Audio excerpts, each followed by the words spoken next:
Go live.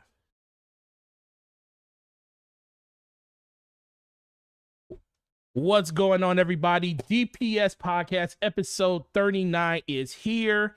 Just another random Thursday, but no, it's really not a random Thursday. It's E3 Thursday, and we got a special show for you guys. We got two of the most hardworking people in the community basically joining us on the show, and I can't thank them enough because I know it's kind of crazy. They're all doing a bunch of podcasts, writing a bunch of articles, and doing a bunch of videos. So we gonna respect time and get right into it. But first, I definitely want to say hi to my co-host, Slow-Mo Backslap. What is going on, Slow-Mo? How you been today, man?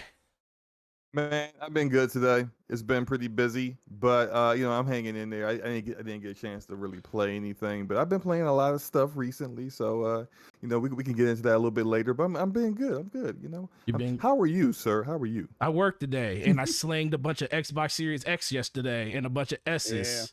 Yeah. It was ridiculous, and we sold out of every last one of them in 15 minutes. They were all spoken before. Why do you say that like a street pharmacist? Like I was slinging Xbox. Listen, that's what it. No, listen. I was out handing. Listen, I was outside. I was handing people bracelets and stuff. Telling them where they were in the place they were in line. I was telling them like, look, these are all the things you can buy with it. I was telling them, all the different colors. We had 22. Wow, that's a lot. Wow. Yeah, we had quite a few. And then I had 10 of the S's. I saw Walmart go live today, and I think like in the middle of the night, I think Best Buy went live with them. So it seems like they had I guess a big supply came through for a lot of places. So it's pretty cool. So that I didn't even introduce me yet, but I'm just going to jump in. Go ahead. Last week that they had this was going to happen is they were like staffing up. Obviously Forte, but like they were staffing up because there was going to be a lot of Xboxes in the channel for once. So they timed it just right to come in right after E3. Oh yeah, they were telling us 2 weeks ago. They was like, listen, we need double coverage on these days, and I was like, what days are these? Oh. Okay, I already know it. You ain't got to tell us what it is. We already know. But but the person you just heard is the immortal Jeff Grubb. One half of the great hair connection compared to the other person, which is Randall Thor 19.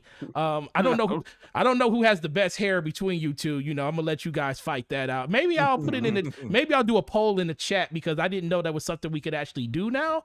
So, maybe I'll ask our illustrious people in the chat who has the been best the knee hair. to Jeff on that one. Oh, you've been the knee?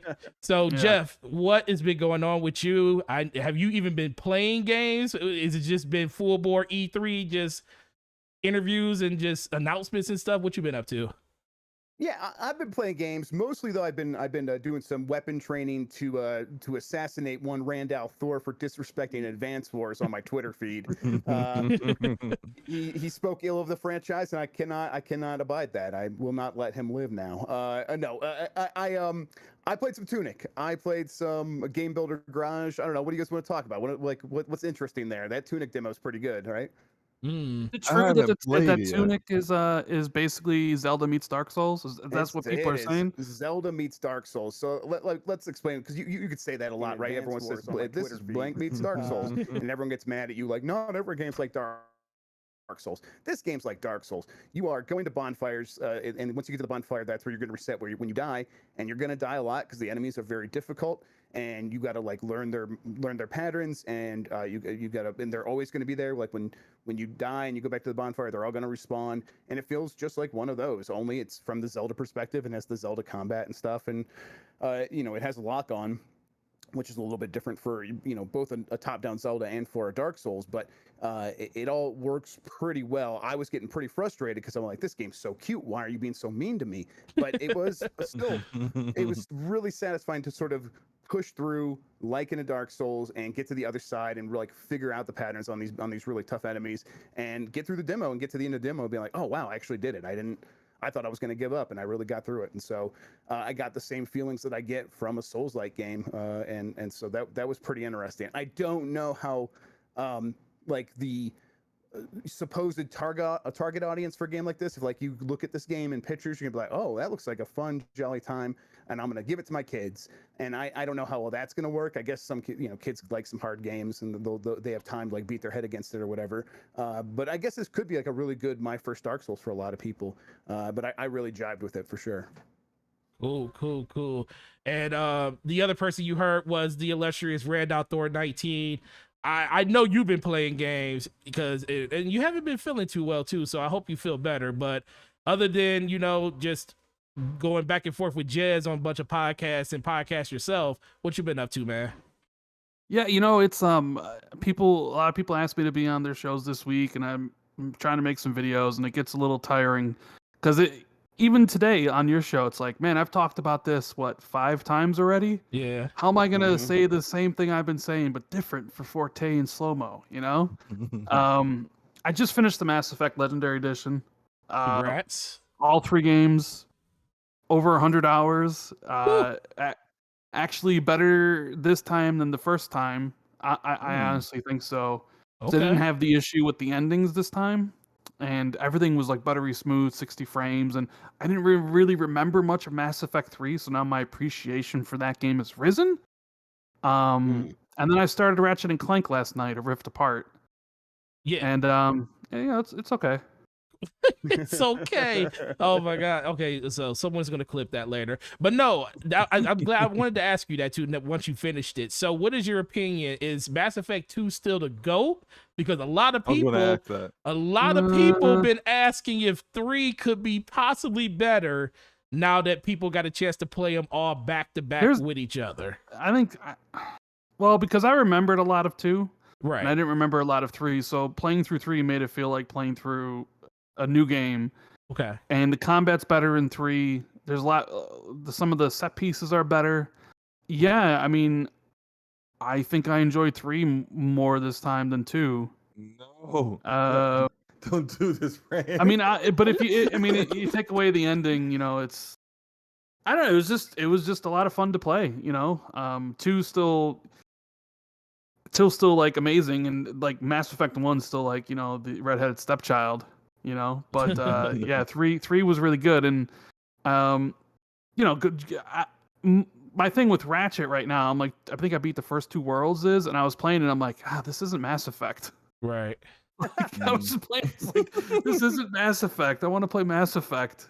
So wow. And I haven't played a Ratchet game since the PS2 generation. So, and my recollection of the Ratchet games, were like, hey, they're nice little fun little things, but nothing to take super seriously.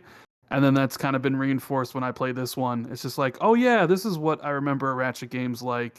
And it's just, super technically impressive and visually stunning, but it's just a Ratchet game. And it's just, I know Jeff is going to disagree with me, but I think Returnal is way better than Ratchet.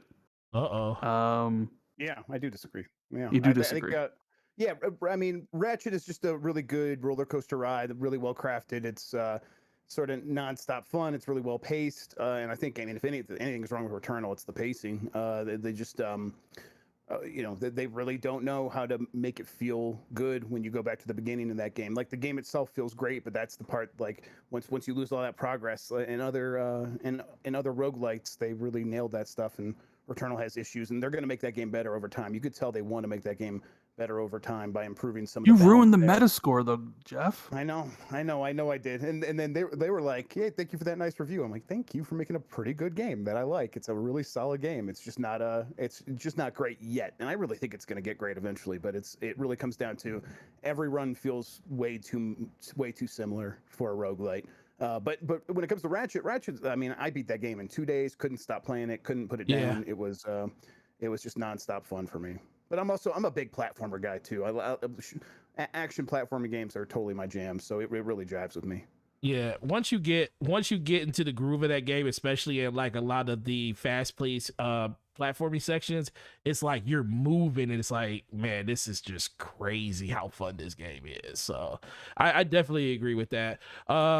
Shout out, the homeboy Jeff Grubb, Game Mess with the $2 super chat. He says he lied again. Kojima is with Sony and it's Silent Hill. So yeah, there's been, okay, so please elaborate, because I didn't put that on top of it, but since you brought it up, please elaborate what happened over the course of the last couple of days with Silent Hill and a game with a Twitter account where they called a bandit. Please tell us what happened there, sir.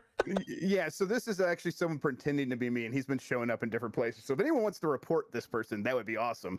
But I will say that when it comes to this Kojima stuff, I really don't think it's I don't think there's much there when it comes to this Silent Hills thing. I think it's much more likely that this is someone on that team of that abandoned game kind of getting carried away with saying, hey, how can we take advantage of this attention? But honestly, I haven't paid much attention to it. Like, I know for sure that Microsoft and Kojima are still talking. I think that those things have advanced to a point where it would be very, very shocking if it did not go through. Like if they didn't finally sign the final paperwork and just get to work on that game. But that's still going to take a little bit of time, so we're not going to hear about that till later this year. But yeah, that Silent Hill stuff, this whole thing with this Blue Box team is baffling. How much this has taken over. People, I think what it is like, Sony guys just didn't get news during E3, and they're feeling kind of anxious. And I'm like, Ratchet and Clank just came out. Go play Ratchet and Clank. Why are you bothering me with this stuff? Go play Ratchet and Clank. It's a great game. Go play that. Because Xbox in their news is more compelling than playing a game, I guess. You know what's funny is that abandoned game, when they showed that thing off in the first trailer for the first time, that game looked rough. Yeah. Like, I expect way better than Kojima. So when people are like, oh, this is a Kojima game, I'm like, you sure? Because Kojima would never put out something like that. And Kojima would never tweet out, hey, it begins with S and ends with L, hee hee. Like, come on. This. Yes. I guess people just like the conspiracy, diving in and seeing, oh, Hideo from translated into Turkish means the other guy's name or whatever. So they're like, I want to believe that this is truly, a PlayStation exclusive, when all signs realistically are pointing to just the team just trying to get as much clout and much attention off of using Kojima and all those things to drive to drive to their game than it actually being Kojima. I mean, didn't they really come out backfire on them though? Like, Yeah, when it comes out that yes. this is not the case, people are gonna it's gonna be really bad the way because you may get some attention now because you're insinuating Kojima may be involved with the project, but if it turns out that's really not the case, and when people find that out, you're going to see the bad side of the gaming community when they come after you. Your game gets buried. It's not going to be good. Well, the funny thing is there is like a whole bunch of like PlayStation content creators out there saying, "Oh, look at the signs. The signs are saying that this is a thing. They're trying. You don't think Sony would have shut this down by now if it was the case? Man, this is Silent Hill. I'm trying to tell y'all." I'm like, "Yo, bro, y'all are setting people up for the worst fall ever." But but I was like, I'm just gonna leave that alone. But Xbox Eliminator with the $2 super chat said Jeff lied. Jeff, you always lying, it seems. Jeff lied about Starfield 2021 and he lied about Kojima. So what's going on with this Starfield stuff, sir? I mean, you said a lot of stuff over the course of the last month. So what they holding over your neck now? That I speculated many times that it was 2021, and I never said it was coming out in 2020. People say that all the time. No one ever points to when I said that, like, oh, I heard it's coming 2021. The only time I ever said it was like I heard anything, it was 2022, and that was in May when I finally heard that date. And yeah, we got that confirmed, and that makes a lot of sense. And then I forget the other thing you said I lied about, but whatever. It's Kojima. We already talked the same about thing that. we just talked about. Yeah, You're gonna hear. We'll hear about it soon. Yeah, you're gonna hear about that about 15 times in the show as people roll in. And then we got Brap with the $2 super chat, says Grub and Rand in the house. Let's go. Appreciate you guys with the super chats. So let's. Love you, Brap. Brap, I'll give you a hug next time I see you. Let's get into the first topic. The first. I didn't talk about what I've been playing. I asked you first. You just turned. You said, "Oh, we're gonna move on with the show. We got a lot of stuff to talk about." I said we can talk about it later because you hadn't. Oh, okay. Well, slow mo. Okay, this is an argument segment. Everybody, get their popcorn. This is slow mo. This is slow mo becoming slow mo again. Slow mo. How have you been, and what have you been playing, sir? All I'm saying is that I didn't get a chance to talk about what I was playing. Anyway, look. So I finished Ratchet and Clank Rift Apart last night, and I got a little bit different opinion than Rand. I really enjoyed it. I think it's probably the best game I played this year. Game of the year? I'm not going to give it quite that yet. Like, I'm not going to definitively say it's game of the year in June. Well, I'm But saying, I is it the think it will be a leading? nominee. Is it your I think leading? it will be yeah, it's my leading right now. Oh, that's what I'm halfway asking. Yeah, through the year. leading. Man, Yeah. I don't know even know right now. It's even barely in my top 3. Oh Yeah, man, it's number 2 for me after Hitman 3. So yeah, Hitman 3 Yeah, is I number mean 1 it's for me, like and then Hitman, Resident Evil Village, and Returnal. Resident Evil Village is pretty fire. I didn't play Hitman 3 yet.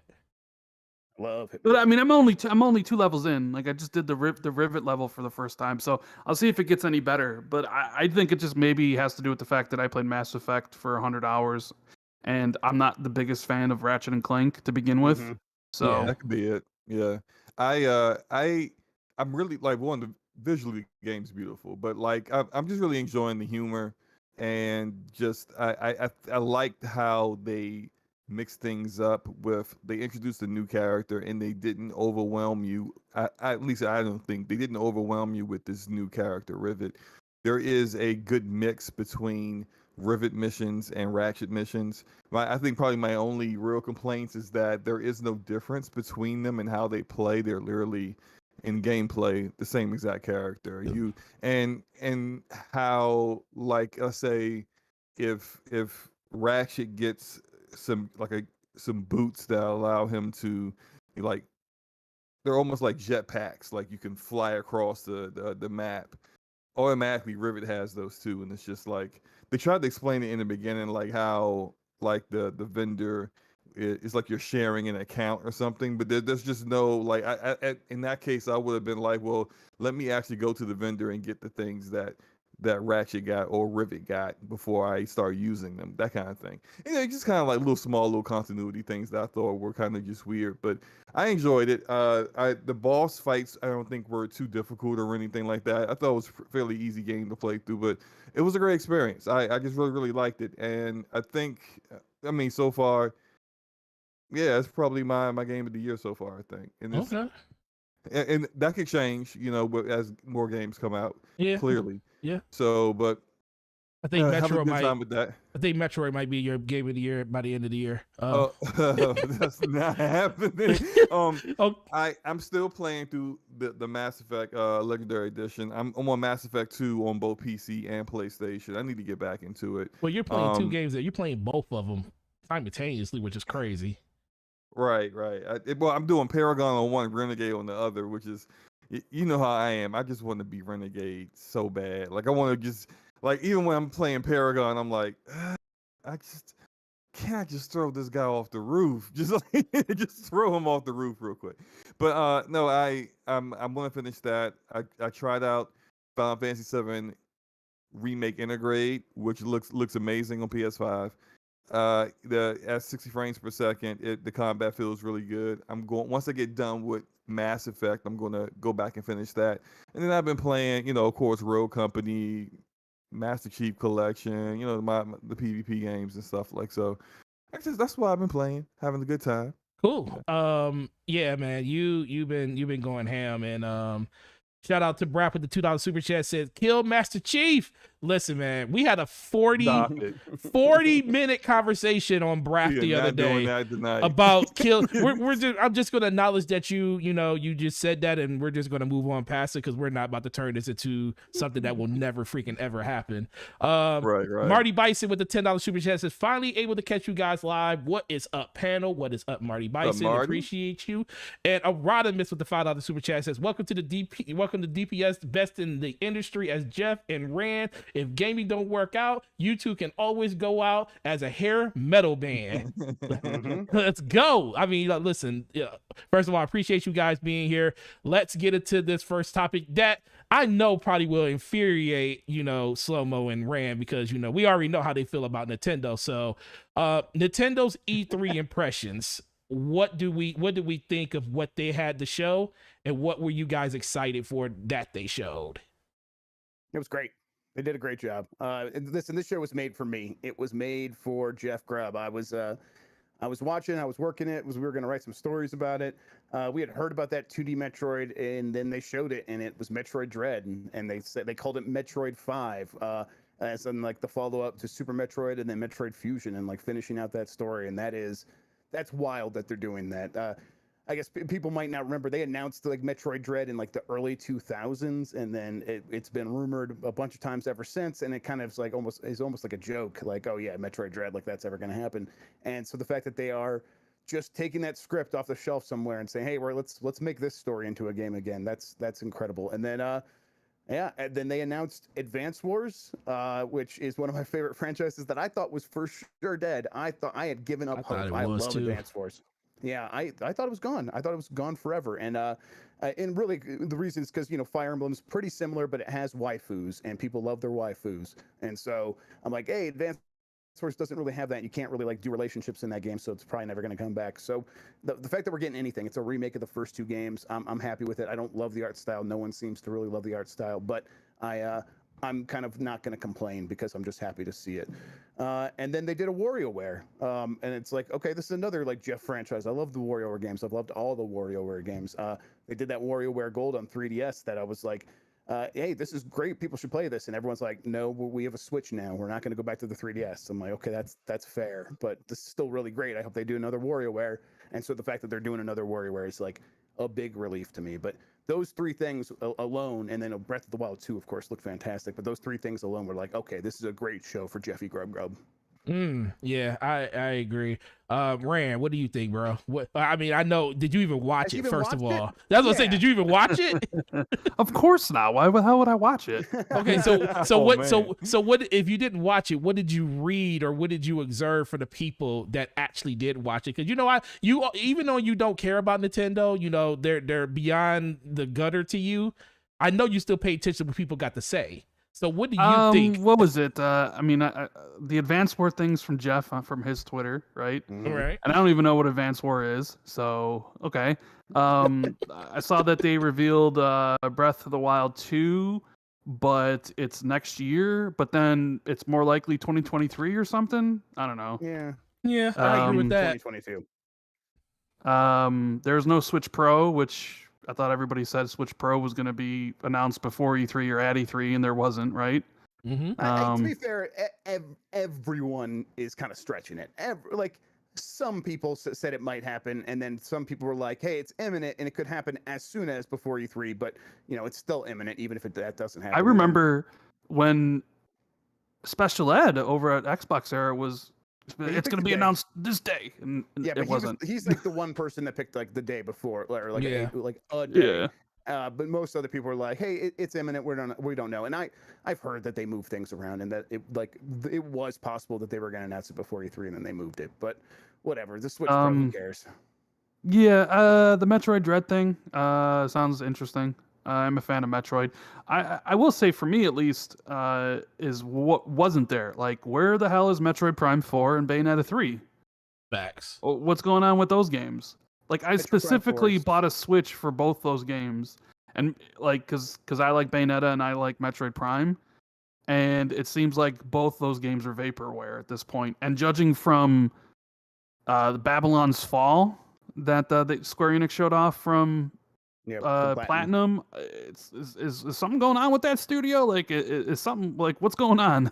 Like, well, I mean, Metroid Prime 4 did get rebooted, and it got rebooted hard. It was like really from the ground up. They reworked everything, and so they're still kind of, you know, technically in a state where they're not ready to show that game. I think we might hear about it next year, but you know, we say that every year. Who knows? I think with Bayonetta 3, that one's surprising, but I think it's also, I think Platinum has a relationship with Nintendo where if Platinum has to like work on other games first, they can, and they can like get to Bayonetta 3 later is what it kind of seems like. And I think they need to get this Babylon's Fall thing off the books, and then they'll get over and that Babylon's Fall game does not look good. Babylon's Fall. Yes, it definitely looks like it's from the B team, and it also looks like it's from like it's way too live servicey, which is wild. So yeah, I mean, those were the kind of the big things that I noticed people talking about. So I mean, I don't really have much to say about it, honestly. Like, no, that's cool. I don't. Yeah, like I'm I don't shocked have you much. Still didn't even watch it. You really didn't watch it. I don't care about Nintendo. You own a Switch and still didn't watch it. I own a Switch, but after we did everything and changed all the flooring down here, the Switch literally. Do you even know where it is? I didn't. Yeah, I know what it is, but I didn't even bother hooking it back up. Because what's the point? Oh Lord. What's the point? What's there to play on the Switch? Nothing. Hmm. Okay. Well, Well- listen, I've got 2 kids, and I don't like taking over the TV, so I play everything on the Switch. But I get Facts. that I'm different. Yeah, that's the life I live. Slow I mo back agree slap. with Go Rand. ahead, slow mo. I want to Here, hear look, this. Man that don't even I own did- a Switch. I did watch the show. Look, because potentially, hey, I might want to pick one back up. So I did watch the show, and at the end of the show, I realized Nintendo just doesn't care about anything that I care about when it comes to gaming. So it's all right. It's all right. They got the different ideas of what they think gamers might want to play, and all Fun those and ideas purity. have. Enjoy. Those are the things that they believe in. I Preach. mean, all right. I don't think those are the ideas they're thinking about.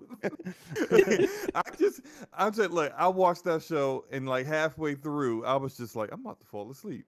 And I saw the reaction to some games like WarioWare on Twitter, Yeah. and I was just like, I don't get it. Like I don't. And I also kind of felt some kind of way about them, even though I wasn't going to stream it. But like there were people who were planning on streaming it, people who were excited for what was going to be shown, and for them to say, Yeah. don't co-stream this, and it's just like, yo, Nintendo, wait, Nintendo was like that old relative you have that doesn't understand the internet, doesn't understand like technology, and they're just they stuck in their ways, and it's just like, what are you doing? Like, don't you Right. They heard like realize one that? word, like they're like listening to you explain it, and then they hear one word, and then it's like video you could stream on the internet. What, like piracy? Is this piracy? What are you doing here? Okay, shut it all down. Right. Shut it all down. Say, oh God, Nintendo, no, please just listen to us. Yes, their lawyers are so bad. Yeah, it's just like you're hurting yourself because you're limiting the number of ways that people are going to see this show. Some of them will much rather listen to their favorite content creator, YouTuber, whoever, Twitch streamer, discuss the show and watch it with them at that time than just watch your show, period. And like you're limiting yourself by doing things like that. And like I thought it was interesting that Twitch would come out and just decide, yeah, we're just not going to show it because Yeah, none of our partners here on Twitch can show it, so we're just not going to do it, which I thought was an interesting move on their part. But I mean, outside of that, like I just didn't see anything that interested me. I didn't see anything that would entice me to go get another Switch, and more than likely anyway, I wouldn't want to get a regular Switch right now. I would probably wait to get the Switch Pro if I was going to get one again. Yeah. So with that not being announced, I got no desire to play it, unfortunately. Yeah. I mean, I think the unfortunate thing was, why would they tell people they can't stream it, but then literally 40 minutes after the show, right after the show was over, oh, you can share it and do reactions and everything to it. It's like, literally, we're talking about a 40-minute difference, so you just don't want people impeding on the stream while you're doing it, but they can do whatever the heck they want to do after it's over. I'm like, it's backwards. Probably the difference between, it's like Nintendo of America versus Nintendo in Japan. Like they don't know what. Well, did you notice that none of the other Nintendo accounts tweeted that? It was just a Japan account. Yes. Yeah, Which exactly. was yes. weird. Like, oh, let me go to, like, I was watching a live streamer that was a streamer that was actually planning on streaming it, and one of his members just happened to go to he happens to speak Japanese, and he saw the tweet, and he literally went over and told the streamer that, yo, you can't stream this. So like, there's a lot of people that potentially could have got really jacked up from this. I never understand Nintendo's, like, they got a lot better when it comes to stuff like this, but it's like, look, this is free marketing for your platform that 80 million plus people own. You would think that, it's pretty weird, but so when it comes, go ahead, Slomo. They did say, so because like Aradimus in the chat mentioned that Spawnwave streamed it, and I don't know if Spawnwave had permission or not. I did also see that IGN was streaming it. A lot of people did it without permission, and no, I don't think anyone's actually been jacked up since. But like still, the threat is enough. Like the threat is enough that this is a problem. Yeah, yeah, I mean, because I've seen it so many times to come to E3 events, and at least there was a warning from Nintendo. I think it was Ubisoft one year that people who streamed the Ubisoft E3 one of these years got a copyright strike, and it was just like, wow, Yeah. like that's pretty serious. Like I wouldn't begrudge anyone that would have looked at this warning from Nintendo and would say, you know what, I'm not even going to mess around with this and potentially get a strike, then have to try to go after that or try to stop that, and then try to potentially lose. Just who wants to go through all that? So Right. yeah, But yeah. it's inside baseball stuff, though. I know most people are like just watching the thing and like want to know like about the games and stuff. But it is frustrating that Nintendo behaves this way still. And I hope that they get over this. I know they won't, but I hope they someday do. Yeah. It's just that they're used to they're used to being in control of their IPs and stuff. So anything that they show. So I get it, but it's just, come on, just be with the times now.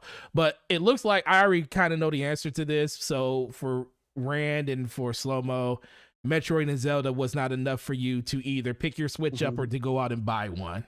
I mean, Zelda don't come out till next year, but and then all the other stuff that Jeff mentioned. Jeff already has one. So what do I even have to ask you, Rand?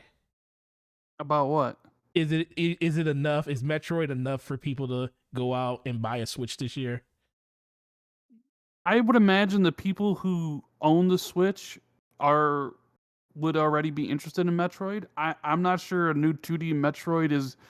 I'm not sure there's millions of people on the fence that are like, oh, there's a 2D Metroid come to the Switch who haven't already bought it yet. Yeah. So I can't. Switch is gonna sell because it's extremely popular. You know, Yeah. like it's just kind of like the default system in the way that PlayStation usually always is, where it's just you just buy it just because. They don't. I don't know. Like people are just gonna buy the Switch, just the portability, and it's got a lot of games. But I will say about the streaming thing, not necessarily about Nintendo, but Microsoft promised, hey, co-stream our stuff. Yeah. And then we required retransmission rights. And then literally when it was done, I got 4 copyright claims for music in the trailers. I was like, well, so much for that. Yeah. You know? That seems to happen a lot too with the music thing. And it's not like it's not like I can dispute that, because it's like, what am I going to dispute? Like Steely Dan? Like I own the Steely Dan song, or what? You know what I'm saying? I can't go talk to him. Yeah, right, exactly.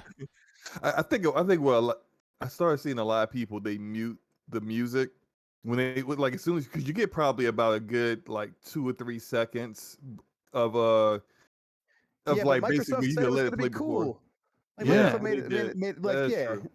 sure. I mean, and really, what are you doing if you're not reacting to Steely Dan? You're messing up there. You're making mistakes. You got to keep that on, keep that live. The people that do that are also concerned about revenue, because you'd be getting a whole bunch of money. Like for me, it was just like, well, it's disappointing, but what am I gonna do? Like, I didn't expect Steely Dan to show up, and I think it was 5 songs. So, even Microsoft with them acquiring retransmission rights, is just stuff like that always does happen. But yeah, the Switch stuff, I mean, I'm more interested in if Breath of the Wild's coming next year, or if it's 2023. I don't think it's coming next year. No, so I do think it'll come next year. I know that sounds like an insane person when I say something like that, but because they're saying aiming for 2022, and I think they are saying that because they still are worried about COVID stuff. Like Japan's way behind on vaccination rates and stuff like that. So they're being overly cautious. So they are framing it as aiming for 2022. But I do think it's holiday 2022. But I think it'll make it. Do you think that before COVID and all this stuff happened, that they were planning on Breath of the Wild 2 to release this year for the 35th anniversary, and they just couldn't hit it? I bet they planned lots of things. It's everybody. Nintendo and Zelda, like they probably planned lots of things with that. And then you're right. Then COVID hits everybody. But I bet there was a time where at one point on a whiteboard inside Nintendo, it said, yes, 2021. What are we releasing? Well, one of the big ones is Zelda Breath of the Wild 2. That seems likely, but that was never going to happen even without COVID. So it sounds like they're trying to make this really ambitious. It seems like they are trying to make it a full-fledged sequel in a way that few like Zelda games have been before. And so, yeah, I'm looking forward to it, and I want to see it, but I think it's going to be the end of next year before we see it. Yeah. Like, you know, before we actually get to play that game. Yeah, I pretty much agree with all the stuff that you said about on Nintendo, Jeff. I think the only surprising thing to me was the fact that they showed Breath of the Wild 2, because I thought, I was a firm believer that that game was not going to be shown until they were able to talk about that Switch Pro, because there's smoke, there's fire. That thing is real. That's a real thing. Real, but they separated that thing. I think the early reports were they're trying to line up this Zelda game with that Switch Pro. They were. So they were, but they have abandoned that. That is no longer the plan, no longer a clearly, thing, because clearly, because what they showed clearly. did not look like it was running on anything that you would consider a Switch Pro. Right. Yeah, they haven't done the DLSS stuff. There's no way that they've sent that stuff to NVIDIA to say, hey, do the deep learning super sampling on this. So yeah, there's no way it would be ready for that. Yeah, that was my whole thing, because I was like, okay, they're showing Breath of the Wild 2 and no Switch. So they really changed their progression on what they were going to do when it comes to that. So I think we honestly might see Breath of the Wild 2 before the Switch Pro comes out, just because of that, because I think they're dealing with, you know, transistor and chip issues with that. And the thing with Nintendo is they're used to be, you know, they still deal with the chip shortage, just not as much as the other manufacturers like PlayStation and Xbox. But I think they know that when they release that system, they're going to upgrade 10 to 15% of their player base instantly, and they want to have the systems there for the demand. So I don't think we're going to hear anything about that system until they can at least meet somewhat of that demand. And it's unfortunate, because I think they really were trying to line up a new system with the new Zelda like they did with the last one, because it went very, very well. So that was the only thing that really surprised me. But outside of that, everything else, like, you know, when I saw the Metroid and the 2D, and I was like, okay, no one asked for this, but this is what I wanted. And then, you know, WarioWare, I was like, yep, this is what I wanted. And, you know, it's just cool to see that them actually still. The one thing I will never say Nintendo isn't going to be who they are, which is themselves. And I love Nintendo for who they are. I don't want them to be Microsoft. I don't want them to be PlayStation. I just want them to be Nintendo, because they do what they do, and, you know, people like it and people don't, and it's understandable. But hey, I got a question for Jeff. Yeah, go. With you know, the vaccines rolling out here in the US, I see a lot of people saying, okay, well, COVID's over, so the video game industry should be returning to, you know, what it used to be. But I feel like we're gonna be seeing the effects of COVID for multiple years to come, like all the way to like 2023. Like, how long do you expect the effects of COVID and what happened during that year and beyond to affect games and release dates moving forward? Oh yeah. It just pushes everything out. Like, people are like, sure, people are returning to the office in some places, but like, you know, some people also want to keep working from home, and it's not just about that. It's like also figuring out, you know, people are still figuring out childcare and those sorts of issues. Like, yeah, okay, I can go back to the office, but can I send my kids somewhere? Like, I still don't know, like, what's up with that. So, like, we're still dealing with that here, and like, I don't expect that we will feel like we have completely like gotten past this in terms of it is no longer having an effect on release dates and like work for developing games until 2023. I think you're right. Like, it's going to be through 2022 when like it's going to get a lot better. Things will start sailing pretty smoothly here pretty soon. But there's going to be a lot of stuff like in the backlog. There's going to be a lot of stuff like, okay, yeah, we're making games now, but now we want to get QA working on like what 5, 6, 7 games that we're all kind of, you know, we were working on at the same time, and now we need them to QA all of these things at once. Like, no, they're not going to be able to do that. Pick the games that need to be QA'd first, have them do that, and then we'll get in a queue, and we'll eventually get through all of them. And that stuff's still going to cause delays for quite some time. And I think also it's going to be hard to get talent, I think, for a little bit. I think a lot of people have moved, and people have said they're seeing that they can go work in other places and say, hey, I'm going to move to friggin' North Carolina, and if you want to have me work remote, I'll keep working for you. But if you want to change that, or if someone else gives me a better job somewhere else, but also working remote, I'm going to be able to work anywhere now. And so I'm going to be in a lot more higher demand, and you're either going to have to pay me more, or you have to find someone to replace me. And I think that's going to be an issue too for these big development companies. Yeah, definitely. All right, man. So 131 people in here, 64 likes, man. Rodimus is asking for you guys to hit the like button. So make sure you hit the like button because you don't definitely appreciate that. you definitely don't get this type of talent all in one room at the same time every day. So we really appreciate that. So Nintendo, keep doing what you're doing. That's all I got to say.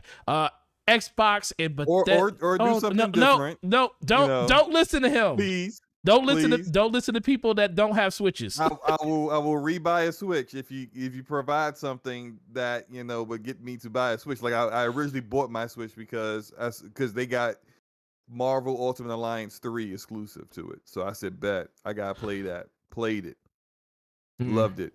Okay. Then I saw, oh man, they got Astral Chain. Okay.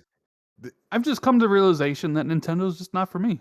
That's all. I'm perfectly okay with that. Yeah, that's fine. There's nothing wrong with that. They might make the occasional game, that I might be interested in, but it's just whatever. I'm happy for the Nintendo fans that are excited. Like when Jeff's excited, I am excited. When I on my timeline when they're like, "Yo, this is happy. Like this is really good." I'm like, "Good. I'm happy for you." Right? As much as I will, just beat on Nintendo for not being for me. Like I usually play that up. It's not that big of a deal. It's just I'm happy for my Nintendo fun, bros. Right?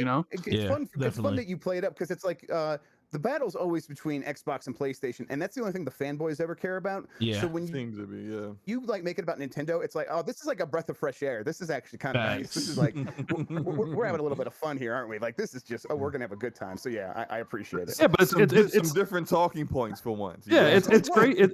It's great that Jeff is super excited for the Nintendo games, and they're my jam. They are in the way that they're not for you. They are specifically for me, and it's like. Yeah, I do not expect most people to care about WarioWare or even Advance Wars, but they're making them, and I'm going to take them, and I'm going to be very happy. This is a big W for me. Yeah, definitely. So, moving on to Xbox, the thing that everybody here cares about. Maybe not Slow-Mo because he can play all their games on PC, but that means I care. I can play those games. Oh, okay. I never know about you, man. You always talk about Xbox. Man. I don't need to go get one. You did play on your Xbox, your S. Talking crap about Halo and their graphics. On the Series S, I said, look. When you come from playing something that's like 4K ultra settings, and then you go down to the Series S, and I'm like, It don't look that great, But hey, look, I was fine. I was enjoying myself. So it's you were, and I love you for enjoying yourself. Brap with the $2 super chat says, "Question for Grub: should Master Chief die? Please put this man in his place, Grub." I mean, what does this mean? You know what? I'm not going to answer that. I will say that when I was first starting writing, not even before I was getting paid, I was just writing a blog on oneup.com. I was like, they need to do something new with Master Chief. I think they should take off Master Chief's helmet and reveal that it was Oprah all along. And that was like my big idea. I'm like, make Master Chief Oprah. So I think they should do that instead. Don't kill Oprah. Somebody said that he takes his helmet off and he's Donald Trump. Okay, well that's just upsetting. That's what I said yesterday, but somebody paid to say that. So, Bounty with the $5 super chat. He said, "What's up, panel?" Bunty. I said Bounty. Oh, well, his gamer tag is Bounty. Bounty Moon. That's okay. Whatever. All right, whatever. I know he's on my Xbox friends list, so whatever. With the $5 super chat, what's up, panel? Want to know, is Ratchet and Clank a AAA or AA game? So give me a great show. And Forte, when you going to invite me to your Destiny raid run, bro? Let me know when you want a raid run. We always got a spot. I will definitely run you through Voted Glass whenever you're ready. Rand, is it AAA or AA? What is Ratchet and Clank? Ratchet and Clank? I mean, clearly AAA. Okay, then. There's a lot of effort and time put into that. Expensive looking game. It is a very, very expensive looking game. My issues with it is just like I'm not really sure I enjoy Ratchet games, and it is as Jeff said about Halo. This Infinite's going to be a Halo-ass Halo game. Yeah. I think this Ratchet game's a Ratchet-ass Ratchet game. Yes. And I don't know. Like I'm still early in it. so like it may catch me. It just really hasn't, other than like, man, this looks phenomenal. Like you can't take away the technical prowess the game has and how the game looks. I just maybe I'm just not a fan of the Ratchet gameplay, I guess, maybe. Okay. So And there's Xbox, nothing go wrong ahead, with that. Soma. Yeah, so Xbox Eliminator with the $2 super chat. He says, Jeff, Hellblade 2 2023 early production, LOL. So yeah, I mean, go ahead. I put in a story that it's on Microsoft's internal calendar for 2023, and that's what it is. I'm not predicting 2023 for that game. I have no idea when that game's going to come out, but Microsoft's internal calendar right now has it listed for 2023. It's probably going to come out in 2024. They'll move it. It's an internal calendar. They're not telling anybody this stuff, and they'll move it if they have to, and it won't be a big deal. But that's what Microsoft thinks right now, today. So since that's the fresh thing that's in everybody's mind, because we did see, just a little snippet of, what they're doing when it comes to development for that game as of right now. What did you guys think of that? And what would you want to see different in Hellblade Part 2 when it comes out? I don't know. I would like. Go ahead. please. Oh, I was going to say I'll go. I'll Sorry, just man. go. That's all good. I like Hellblade 1. I really enjoyed like the story. I thought the visuals were great for like the small studio that developed it, like the 25 people that had developed that game.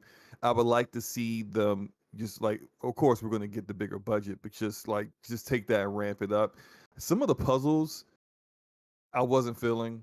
Like I didn't feel some of those puzzles where like you had to really be like, sometimes I knew where they wanted me to stand and how they wanted me to look at a certain, say, direction to see maybe a pillar behind another pillar that like would if you kind of squinted your eyes, it would be in the shape of whatever symbol that was on a wall I needed to open the door. But then it's like it wasn't. It just like it was, some of them I just wasn't feeling that great about. I like to see less of those and more combat this time. And the combat was cool, but I felt it by the say like you're getting close to the end of the game, it got kind of repetitive. So a little bit more maybe different weapons, different combinations of attacks, that kind of stuff. Kind of give it a little bit more depth than what they had in Hellblade 1. But I mean, I'm looking forward to it. That's just what I'm looking forward to. I want to see a little bit deeper combat and a little bit less puzzles. If you're gonna have puzzles, just kind of make them a little bit better. Yeah, for me, it's I didn't click with Hellblade 1, and so Hellblade 2, it doesn't need to be for me because the first one wasn't for me. So I would imagine though that for this game to sort of live up to what the hype seems to be building to, it needs to be bigger. It needs to be sort of wider. Like you're doing more. It needs to feel like a grander adventure. I think like where you're not just going down the set path. You are like there's some agency for you as the player. But yeah, the first one wasn't for me. So it's like if this turns out to be kind of more of the same. Well, a lot of people like that first one. So I think a lot of people. I love that first one. Right. Yeah, it just wasn't for me. What about you, Ray? Talking about Hellblade 2, correct? Yes, sir. Yeah. I want Hellblade 2 to be like, when you start that game up and you see it, you think to yourself, there's no way Ninja Theory could have made this game without Microsoft. Right? Mm-hmm. Like, because when you played Hellblade 1, it's an amazing experience, but you can see the cracks. You can see the indie studio behind it, right? I mean, it is not... And I don't like using this word because I really do enjoy these type of games. Walking simulator, like it's a game with incredible visuals and a really deep like story, but like the combat is as basic as you can make it, right? And for most of the time, you're just walking along a path. There's like, and the puzzles are all simplistic, and you can definitely tell that it was made on a $10 million budget. Mm-hmm. So when I go play Hellblade 2, I want to see like the walking simulator vibe gone. I want to see combat as deep as like, DMC or something, right? I want to see an even bigger push on visuals and stuff like that, to the point where you're like, this is what Microsoft's money gets you. Like this couldn't be done if they were still independent. And judging from the stuff they showed today, It definitely looks to be the case because I thought it looked incredible. It's a Yeah. little bit disappointing that they're in pre-production. I'm sure that studio lost a lot of time because of COVID, because a lot of studios lost a lot of time because of mocap, and Yep. that whole game is mocap, so that definitely had a whole factor into it. So yeah, I think I kind of said this before, but like I know they're not exactly apples to apples, but like when I played A Way Out from Hazelight, I was like, this is a really cool game, right? But then I played It Takes Two, and the jump in quality, the jump in graphics, the jump in execution and in story from that one game to that next game, where you sit there and be like, wow, like look at the advancement that the studios went through in just one game. Or almost they feel completely different, like almost a different studio made that game. Yeah. That's the sort of thing I want to see from Hellblade 1 to Hellblade 2, where it's just they take Hellblade and they do something with Hellblade 2 that wasn't possible before. And I think they will, because I think Ninja Theory is an incredibly talented studio, and I for one can't wait to see what that game looks like when it's all said and done. So they did say they're partnering up with Unreal, right, to do like Yep. digital To the characters. digital characters in game. Yeah. That thing those might blow our mind when we actually get to see it. And yeah, man, I have really high expectations. And if you had to ask me what is outside of Halo Infinite, what's my most anticipated game from their first party, with Bethesda included, it's Hellblade 2, without a doubt. Yeah.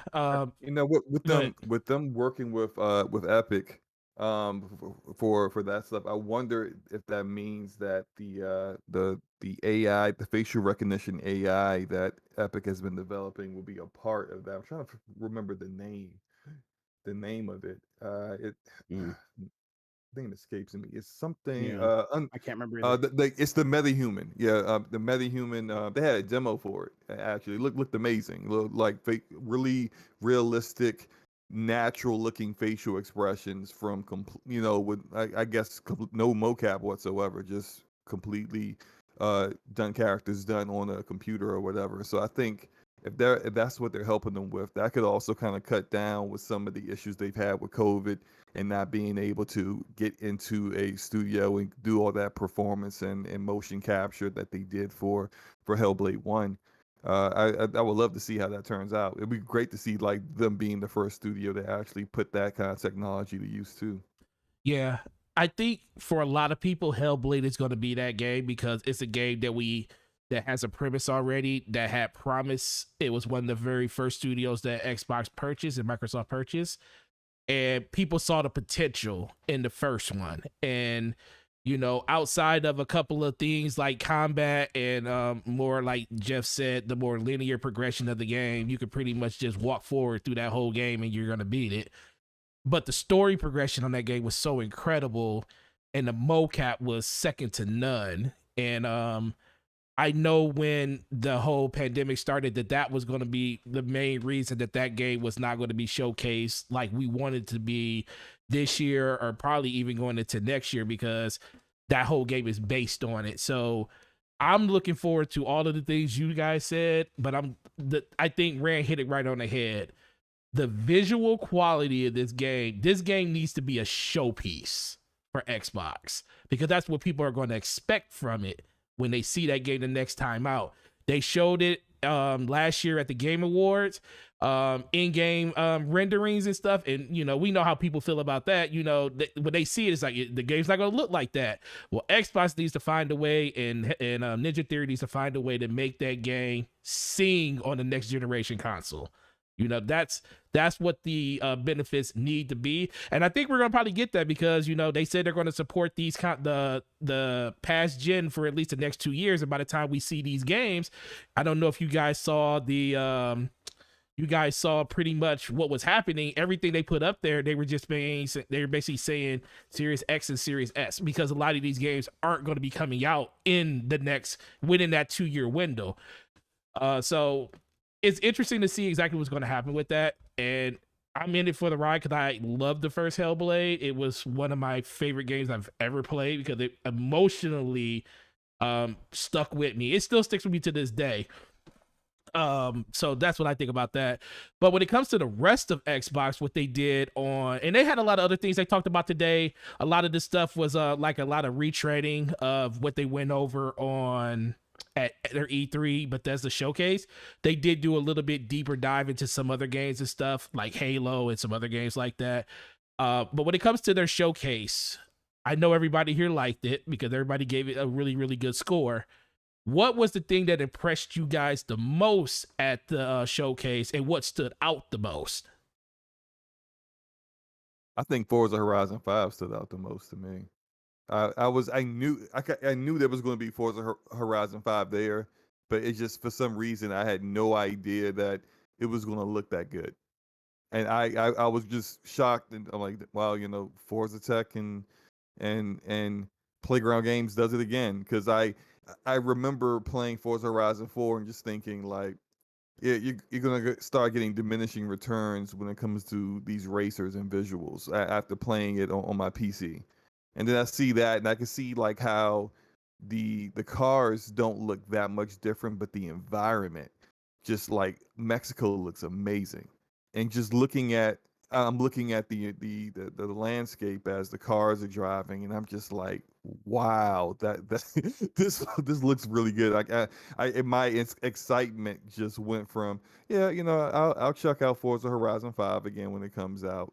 It's gonna be just, you know, another Forza 2. I kind of can't wait to play that. Okay. What about you, Jeff or Rand? Yeah, I think that that Forza looks fantastic. I was watching that video and I just could not believe how good it looks.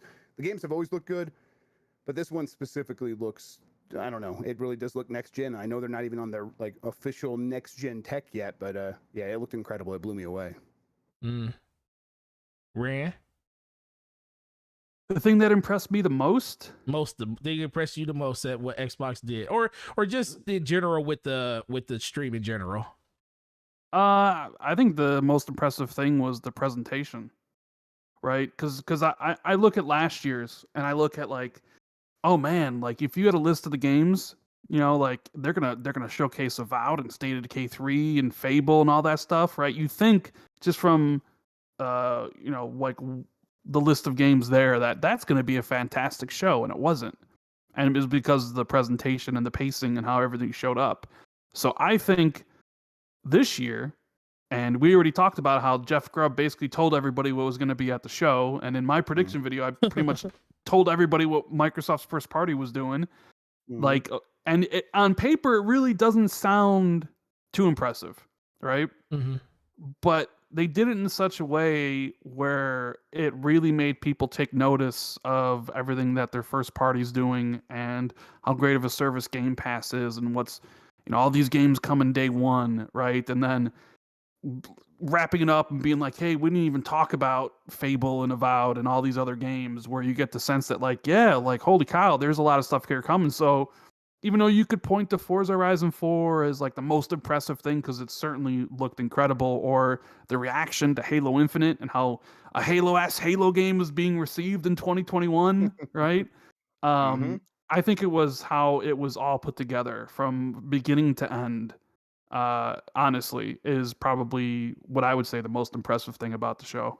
I mean, that's the hard thing about E3, right? Like you've got to speak to so many different audiences, but you also have to kind of just put on an entertaining show, and yeah, you got to have the content. The games have to be there. You really do have to have the games, but you can have some cool games and put it in a show that looks like Square Enix's presentation, which was just kind of a disaster. It like there was some cool stuff in there, but it looked bad. It was boring. It was not well paced. You got 20 minutes on Guardians of the Galaxy and then 15 seconds on Final Fantasy Pixel Remasters, and it's just it felt slapdash. And the Microsoft show felt anything but. It felt expensive and big, and like they got Steely Dan music for their show and stuff like that, and it's like I feel entertained. I feel like you are spending time, not like, you know, not trying, you're spending a lot of money and time worried about not wasting my time, and that's a difficult thing to pull off, and they really did nail it. Yeah, I agree. After his passion with the $10 super chat, Baby podcast, hands down. Thanks, Slomo and Forte, bro. Appreciate you. Always supporting you in the chat on both channels, man. Really appreciate that.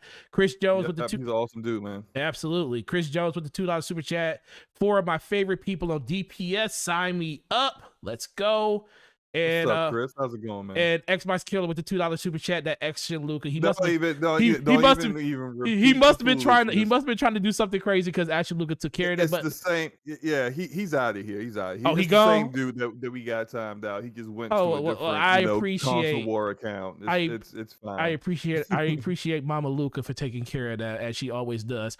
But yeah, for me, the thing that stood out, I do agree. Presentation was immaculate. It's like I didn't even have a chance to, like, most of the time you was like, I need to go to the bathroom. I need to go do something. Right. And I didn't even have that opportunity. It's like it started, it hit you with, Starfield. And then the Stalker, I wasn't expecting that from Stalker 2. I was like, yo, they're literally giving us a gameplay demo of this game. And not just a short one. It was like a 4 or 5 minute, trailer of just different environments, showed off the ray tracing, showed off a railgun, showed off a shotgun shooting in a room and how the pellets lit up the room. I was like, okay, I wasn't even interested in Stalker. I'm interested now. I'm really interested now. And guess what? That game comes out very soon. The biggest thing for me, like you said, Forza is the easy one, but let's be for real.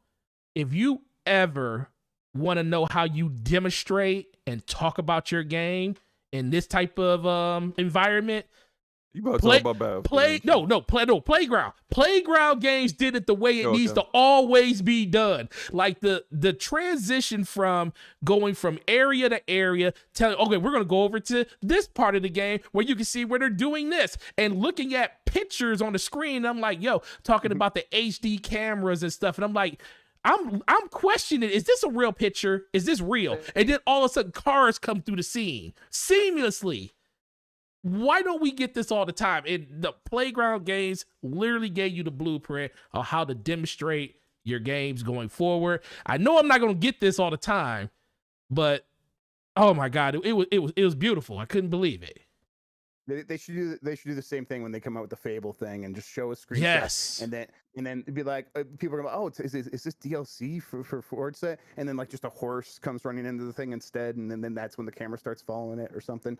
But yeah, they're at the top of their game. They are one of the best studios right now working, for sure. Absolutely. So what did you guys think overall about the, how they started the show and how they ended the show? Were you good with it? Was this what you expected? I think it made them the best sense, or perfect sense. Like when you think about Xbox and Bethesda, and sure, us hardcore people, people listen to this podcast, who write about, video games daily on VentureBeat.com, right? Or GamesBeat. Right, you got it.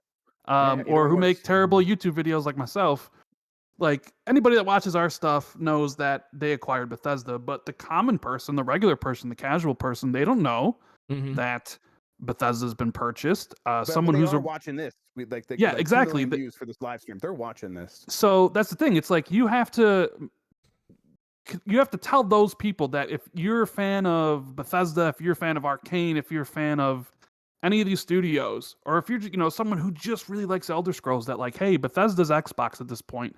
So I thought it was very smart to them open up with Todd Howard, and here's Starfield, here's a release date a year and a half from now, and then nail people over the head with Xbox exclusive in the artwork, and have Sarah Bond come out and talk about Xbox exclusive, and then showcase a brand new game from Bethesda at the end, and once again reiterate by Phil, Xbox exclusive, and the artwork at the end, Xbox exclusive, because it's all about the marketing message that Xbox is Bethesda and Bethesda is Xbox. So I think that part was nailed perfectly. Yeah, I agree. Yeah, they bookended both the beginning and the end of the show with Bethesda games that were in development, and I thought that was kind of smart to kind of let people know that this is now Bethesda is Xbox and Xbox is Bethesda. It's not going to change. It isn't like a limited time partnership or whatever. No, these games are a part of the Xbox ecosystem, and that's how it's just always going to be. I know that there were some people who didn't like Redfall being the last game just because they didn't show gameplay, or just because it's an Arcane game and it wasn't Halo or it wasn't Starfield, which is from Bethesda Game Studios proper. But Arcane's a good studio. Like you can't deny their pedigree, and I like Redfall. I like what I saw. Of course, I didn't see gameplay, and I would have preferred to see gameplay, especially when the game's coming out in a year. I will want to see a little bit of gameplay, but I like the premise. Not so much the vampires, but just that you got these four characters, and I said it before the show to you guys. It reminded me of Borderlands and the character archetypes and how they are. Like the guy that I think is a mix of Mordecai and Zero from Borderlands, who are typically your snipers. He's got a sniper rifle. He's got a bird like Mordecai. He turns invisible like Zero. I'm like, okay, I see where we're going with this, and then I see the girl, Layla, with her powers, and she reminds me of a siren, and I'm like, look, I'm a massive Borderlands fan, so for me, this was just like I sat up in my seat. I'm like, I'm really liking this. So I'm looking forward to that game, even though I didn't see any gameplay, and I thought that if you're not going to show gameplay, if you're going to reveal a game, that's how you reveal a game. If you're not going to show gameplay, you're going to do like a 5-minute trailer and it's going to have humor in it. Or if that's your game's humorous, you got to show that it's going to have humor in it. You're going to introduce people to these characters and get to see what their personalities are like, or how they interact with one another, and what the villains are. So like we know a lot about that game, but then when it comes to Starfield, we don't know a lot about Starfield. So I thought it was fine with them ending it with Redfall. Now with Starfield, I would have preferred gameplay. That's just me considering they showed the game. Well, they announced the game 3 years ago. I think 2018. Yeah, 2018. Yeah, so in 3 years. So I do know internally a lot of their studio was working on Fallout 76 and couldn't really switch over to really fully working on Starfield. But I just, if you weren't going to do that, if you weren't going to show gameplay, I don't think it would have been a bad idea to just do what they usually do with Bethesda game studios games, which is do a huge blowout showing the gameplay and all these details of the game at E3, and then announce it's coming out like in 4 or 5 months. Yeah, I think that would have been awesome. So they could have kept this for next year, I think. I think they want to get Starfield. Like they wanted to update us. They did announce Starfield 3 years ago, right? So it's like another year goes by, then you have to answer questions like, is that game still in the works? What's going on there? Why aren't you guys talking about that? It's a good time to check in and say, hey, that thing that we showed you a logo of last time is now ready to go, no, it's getting ready to go, but we're still actively working on it. We have it in a good place. We're feeling good about it. Here's a release date, and now that you get that, and this applies to Redfall as well, you can begin imagining like, okay, so we're not going to have to wait very long to start seeing more from these games. Redfall, we're probably going to see that at like the Game Awards, right? The Game Awards is probably going to have that, and Hellblade 2, maybe a few other things from Xbox. They're going to get pretty busy with these shows here really soon, and that's going to be like, okay, we'll probably get gameplay around that time for Redfall. And it's like, okay, well, if we don't get Starfield gameplay around that time, well, then next E3 we definitely will. So I'll look forward to that. They've told me a bunch of other stuff is happening, but now I have something to look forward to for next E3, as well as these games that are coming out. Like that, I'll be playing Redfall when we find out about Starfield. It's like, okay, this is great. Like I can start filling out what to expect from Xbox in my head, and it's really well played. It's really well. I think it's Xbox as a whole worked really well. I think that's why when I was like getting the info early of like looking at what this thing is, Rand kind of said the same thing, where on paper this presentation doesn't seem quite as good as what it ended up being, and really it was. As a whole, it was greater than the sum of its parts because of the way they are positioning all of these games against one another and against Game Pass and against against each other, like in terms of genre and the way they play off of each other. And you can just begin building a relationship with this platform and say there's going to be stuff to play for quite some time if I am into RPGs or if I am into first-person shooters. Like I could see a pathway forward for me to like really get a lot out of this platform. And sometimes just showing a CG trailer is part of that storytelling, that narrative of marketing, where in a vacuum, like the Redfall presentation didn't do much for me. I've rewatched it with some context about like what it is. Oh, it's an open world immersive sim. rewatching it that way, I'm like, okay, I'm getting a little bit more into it, but still, it's not doing a ton for me. But when I think about it in terms of this grand picture of what Microsoft's trying to build in terms of selling Game Pass to people, it begins to make a lot more sense. And I should get more excited because it's like, okay, I don't know a lot right now, but I know a lot about a lot of these other games. And as I'm getting those games, I'm going to learn more. And it's just going to kind of be a perpetuating cycle going forward. And that stuff, I think, was really well played. Yeah. For me, like I said, just closing it out, I think of all the games, like I loved Halo, I loved Forza. Battlefield's home. It's a third party game. But when they showed that environment, they showed 128 people on the screen. I was like, yo, I don't care if this is on other platforms. I don't care if it's not in Game Pass. I'm buying this game day one because EA finally giving me what I want when it comes to a Battlefield game. So I will be losing myself inside. Look, Xbox is always good. To me, Xbox will always be home to first-person shooters. I understand that Call of Duty is most played over on the PlayStation platform. I know a lot of shooters are over there. A lot of people play on that platform. But when it comes to, like, to me, the competitive side of gaming, PC and Xbox is where it is for me. And I just see Battlefield going to a whole nother level. Is it going to compete with Call of Duty? Probably not. There's the opportunity for this thing probably still to show up inside the Game Pass at some point, because the closer we get to that release date, you never know. Microsoft and EA might come to a partnership and it might just get thrown in there. You never know. I'm not holding my breath on that. I truly loved what I saw from that. And the one thing that really stood, and I don't understand why this is for some people, this is a problem. They were talking about like, oh, it was a Game Pass commercial. It was all about Game Pass. I'm like, but Game Pass is the I'm like, Game Pass is the platform. I said, what are you talking about? Like, Game Pass is the platform, people. Like, let's take 30 games were shown. 27 of them are in Game Pass. So basically, for less than $200, if you have a Game Pass subscription, you can play all of those games for less than $200.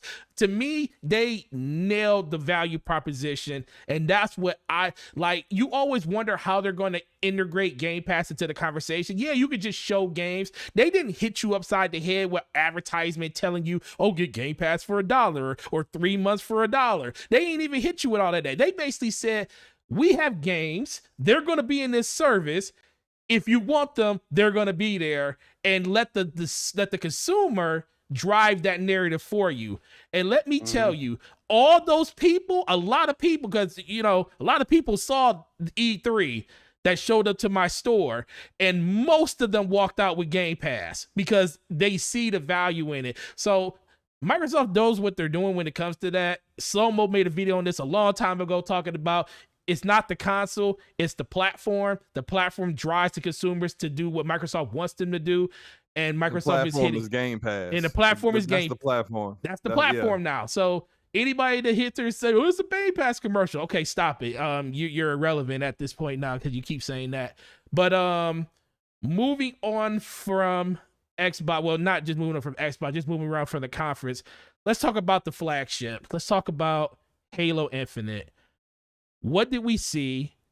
Do you think they did enough with just this trailer to kind of quell the fears of a lot of people out there? And are you more excited for what Halo has to bring in the future at the end of this year than you were 6-7 months, well, a year ago almost? I am. Yeah, I am. I'm like, I did not. I've never been a Halo guy. I was way more into Call of Duty, and before that, I played a little bit of Halo, but never much. And this one, I've seen that multiplayer trailer a bunch of times now. It's like that. This looks like a lot of fun. There's something like, and really a lot of it is also people are getting really excited. Like around me, all these Halo fans are like, "Wow, this is exactly what I wanted." I'm like, "Oh, it is? Okay, cool. You're excited. It's free to play. I'm gonna try it. Like it's free. Like I'm gonna play it. So if you're excited, I'll get in there. And if you are all having a good time, that'll like amplify the chance of me also having a good time. And yeah, it looked fun. I think the flyover shot for the campaign was very suggestive, and I think it would have been more powerful last year than it was this year, but it was still pretty powerful, where I'm looking at this open world and I do find myself wanting to explore that as Master Chief. That seems like a fun playground, but we'll see. I think. Oh, you want to go slow mo? You want me? I'll go. Okay. Go ahead, Ryan. They nailed it, and this is like you couldn't do a bigger 180 from 2020 to 2021, where Halo Infinite was a meme, it was a joke, and people had basically been crapping on it for a year. To have the talking points and to have like the social media engagement be almost universally positive is insane. I don't know if I've ever seen something like it before, where the first showing of a game, people are just making fun of it nonstop. To the second part, everyone's like, "I want to play that day one." Like it is definitely a reversal of fortunes, and maybe that's what a year delay gives you, right? I really like the cutscene they showed. Yes. With Master Chief and Cortana's sister. That actually, Halo's my favorite franchise in gaming. So like to me, like I started kind of getting chills when the music started playing. I could have done with a deeper campaign reveal. Like the flyover thing was just like, hey, look, here's that didn't really do much for me personally. But then you saw the multiplayer trailer, and I'm like, yo, that does really look like a good time. Like it definitely looks like combat speed, like the speed of the like how you run or you walk is definitely much faster. It just seems like a really, really, really fun time, and with everybody being super excited by Halo, it's just like, could Halo make the comeback that we've thought? Could this be the game 343 nails it out of the park with the campaign and the multiplayer instead of just one or the other? But I will say, it was pretty disappointing, although expected when they said holiday 2021, right? Yeah. When you have a release date for Starfield a year and a half out, It's true. and your big game that you already delayed a year in June is positioning is just holiday, is just like, okay. So I guess I'll just pose these as questions, and anybody can answer them. Is like, are they posing it as holiday because there's still some concern that it might slip to next year? Or No. you think there's some concern it could slip to 2022, Jeff? I think there's concern in general. I think there is. I think the reason that we didn't get more of a single player campaign look this E3 is because everyone at Microsoft was like, we cannot ask 343 to come and make assets for E3. We cannot take anyone off of working actively on this game to go and do anything with just for E3. That would be a complete and irresponsible waste of resources, because everyone on this team needs to be working as much as they can to get this thing out this year. And I think if we're in that situation, I think we're in that situation because things aren't perfect. Things are probably a little shaky still. And I don't necessarily think that means things are falling apart or that it will get delayed. But I think that delay is on the table still. I think that the concerns are definitely like upfront and visible to everyone involved and everyone that's making decisions, and they want to make sure that they limit and minimize any possibility of this game actually slipping to next year. And that means, let's not do the extra campaign stuff. And well, what about a release date? Well, listen, we don't need to put more stress on this team than we already have. Let's just keep saying holiday. Let's, we have games coming out. We gave people a nice long list of games coming out between now and November. The stuff that will definitely be coming to Game Pass at least. So let's just keep saying holiday. And if this game needs to come out in December, like if it needs to come out like right before Christmas, we're Game Pass now. We can do that. You can buy a Game Pass subscription on Christmas Day when you open up your Xbox and get the same sort of experience as you would as if you bought the game like just before Thanksgiving, which is like traditionally when games tried to come out. So you think when you see holiday 2021, to you, that's okay, we're targeting late November and then maybe a push to December if we have to. Instead of my conspiracy theory that I want to be true, where they're saying holiday 2021 because they want to launch it in September, but they're not sure they can make it. I'm with you. That's what I'm thinking. Because if you notice, they're positioning on the Game Pass stuff. They're like, we got a game every month. Yep. And then July they got the Ascent and Flight Sim, and in August they got Hades, and they got 12 Minutes, and they got Psychonauts 2. But then September there's just a big gap. Yep. And then October has Back 4 Blood, and November's got Halo. It's got Forza Horizon. So I see that, and I was just like, what if they're just saying holiday because they're trying for September? They're not sure they can make it. So instead of saying publicly and having to delay it, they'll just say holiday. And if they can hit it, we'll get they can come out and basically say what the date is. And because I don't know, Jeff. I don't know if I just realistically, I don't see Xbox releasing Forza Horizon 5 and Halo Infinite a week apart. Facts. Well, Regardless of Game Pass, I just can't see that, because you would think, okay, Halo could release on the 20th anniversary of the first game, which is November 15th. Yep. But Horizon's already launching the week before. And I don't think it would be that. I don't think it would hit that day. I think it would be like late November, early December. And that's where Game Pass, those games come in a week apart. Yeah, it doesn't make a ton of sense. You want to spread that stuff out a little bit and put them in different months. But I think that points more towards December than it does to September. The September date's been going around a lot. There's been a lot of smoke here, but I've never heard that ever when it comes to this game. And what I've heard from internally is this game needs all the time it can get stuff. No, you're shooting down my September. You're shooting down mine too, man. Because that's what I'm. I don't know for sure. I would love to be wrong here, but that's what I've heard, especially when it would pertain to E3 specifically. So maybe things are looking better when it comes to actually shipping the game. But when it pertained to E3, it was like, man, things aren't in a great place. We need to let this team work on this game and not bother them for E3. And do you think they later this year? Do you think they could have released the multiplayer separately from the campaign? Because I've always heard that the multiplayer was in a much better state than the campaign was. Yeah, I think that was probably also always on the table until recently, and then they said they're going to do it together. They already let that cat out the bag. Yeah, they coming together. I'm glad for that.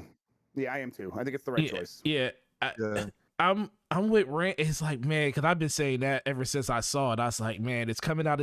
They want to bring it in September, but they don't want to commit to it because the last thing they want to do is delay it again.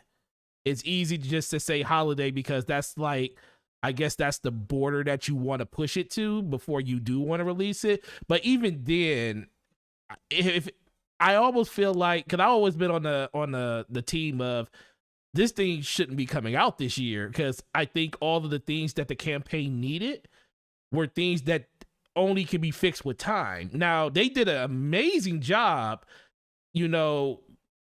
on player feedback on the things that they wanted to see. Like the overview, I felt like they played it safe. The flyover, that was kind of a safe way to play. You really can't make out details. I mean, of course, the pop-ins were going, which was something that was very noticeable in the original one, so they definitely took care of that. But when it comes down to the small details and stuff, that's some of the stuff that people wanted to see, and you kind of play it safe by just doing a little broad flyover. But I was really, really just excited just to hear the conversation between Chief and Cortana's sister as they were just having this conversation, and it brought me back to Halo 2 and that emotional tie that I had to the game. It was the first time since that trailer that they showed at E3, I believe it was 2000, what was it, 2004, when they showed it with them jumping out of the ship with the bomb. It's the first time I actually felt emotionally connected to a trailer for the single player that Halo's ever done. And I'm like, Rand, Halo's, outside of Mass Effect, Halo is by far my favorite franchise of all time. And to see that, I'm very critical of 343 because I feel like you're a studio that the thing that you messed up the most in the reveal last year is the thing that you're great at. You are great at. No one will ever say Halo 4 or Halo 5 were terrible looking games, because they were some of the best. Halo 4 looked like it was running on an Xbox. It looked like an Xbox One game before it came out on 360. And then Halo 5 is just incredibly looking, especially in certain skyboxes that you play in. I never expected Halo Infinite to come out the way that it did. Gameplay was fine. It was just a lot of missing stuff. And granted, it comes back to development, things going on in the world with the pandemic and everything, working from home, a lot of that stuff. But that was the thing that disappointed me. And they completely turned me around on that. I just want them to take their time and get this game to where it needs to be, because I truly believe Xbox isn't going to die because of Halo not being there, because I feel like they have a lot of other studios that can pick up a lot of slack. But this game means a lot to a lot of people. You know, the conversations like Kill Chief and, you know, and all this other stuff. That's because people care about this franchise and they care about what they're going to see narrative from this game. And then multiplayer is going to see you the rest of the way through. So I love the fact that they said they're going to release them together, but I am kind of like worrisome of the fact that they said holiday. So yeah, if you can get it out this holiday, fine. I know people don't want to hear it, but if it gets pushed into early next year, I'm not going to be mad about that either, because ultimately Xbox did something that I didn't think they were going to do, which show us a bunch of games that's coming in the pipeline over the course of the next 12 months. And Halo's one of them. And if I get Halo in November or I get Halo in January or February, I'm going to be happy. But the thing that they can't do is release the game in one state where half of the game is completely broken or not up to snuff that people want it to be, because the whole argument 343 doesn't know how to make a complete game, that's just going to start all over again. And I don't want that to be on their conscience, and I don't want that to be the message that Microsoft sends, because if you can send, people are going to say, if you can send that message with your number one game, your flagship game, what's the possibilities that can happen with other games? And I don't want that to be a narrative. So take all the time you freaking need. I know you don't want to hear that, Rand, but as a Halo fan, I just want this game to be great when it finally does release. I mean, yeah, I'll be fine with a delay. I'm just saying, you know, since we're talking conspiracy theories with Blue Box Studios and stuff, I thought I'd throw out my conspiracy theory about September release date, even if, you know, Jeff's most likely right, and one of my other buddies did tell me that it was more like late November or December release if they had to, which does make sense. Plus, I think they want to avoid Call of Duty, which we don't know when that's coming out. It's probably November. Yeah. I just, you know, there was just some Halo games that released in September, and their Xbox right now looking at doesn't have a release. So I was just like, is that calendar, like, is September empty because they expect Halo to kind of fill in there and be the big game? But realistically, when you think about it, it's probably, the game will probably come end of November, maybe like right before Black Friday or something. And then you got to kind of think too, you know, Halo's a big game, but is it bigger than Warzone? Is it bigger than all of these other free-to-play games that are out there? I always felt like, you know, September, I always try to come to stuff from like a logistics point of view. It's like more of like what's better for the game. I know Halo's is a powerhouse, but Call of Duty Warzone is a bigger powerhouse. And do you really want to release your game around that same time? Because the reason Halo kind of fell off is because of Call of Duty. So I always felt bringing the game out free to play, get it out in September, get more people into the funnel as fast as possible, get people addicted to that gameplay, get people used to the new season pass, battle pass that they're doing, you know, get all that stuff going. By the time Call of Duty comes out, you're looking at season 2 of Halo, and now people got to make a decision like, no, Call of Duty's fun, but I want to get into season 2 of Halo as soon as possible, because they're running 4 seasons in a year every 3 months. So, well, I mean, they actually addressed a lot of that. Now, I'll say my point about go ahead. Yeah, they did talk about that. Go ahead. So when I watched it, because I didn't get a chance to watch it live on Sunday, I had some other things going on with my anniversary. But when I did get congratulations, sir. Oh, thank you. How many years? 12 years. You keep asking me like I'm going like I'm not. No, I'm not saying for you. No, I'm not saying that for you. I'm saying that for the people in the chat so they can say congratulations on 12 years. So you always jumping down my throat, bro.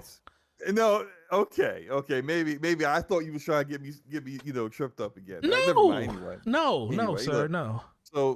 So I kind of felt, and we talked about this last week when we were wondering, because you were concerned about them just showing multiplayer when people were concerned about the campaign. Yes. And I said, like, I couldn't see them just doing that, knowing that the issues that people had wasn't with multiplayer, it was with what they showed for the campaign last year. I'm like, they gotta show something.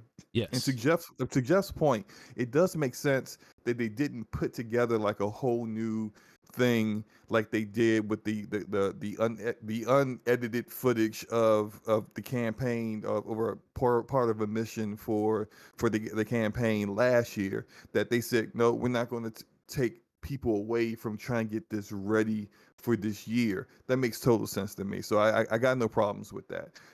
I liked what I saw in the campaign, in the cutscene that they showed, just because it got me intrigued. It got people talking. It got people wondering what happened to Cortana. It got people wondering why this new AI wasn't deleted like she said she should have been.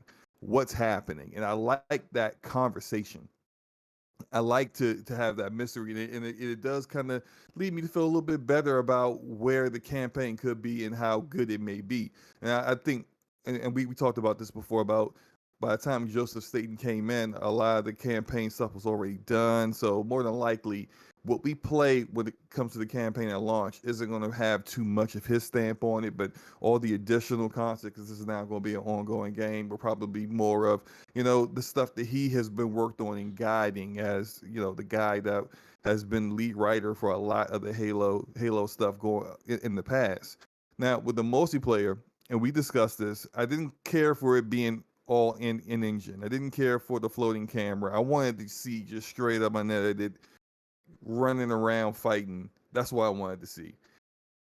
So I didn't care for that, but on Monday I live streamed their multiplayer overview, and that's where I was just like, okay, the excitement is up, because just listening to them talk about everything that they were adding in, Spartan Academy, all the training grounds, the personal AI, which I said on Twitter earlier today. I would like Forte to have the voice of my personal AI so he can mispronounce all the words.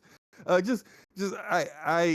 excited for what they're doing in the campaign, and to the reason why I interrupted you, the point we talked about seasons.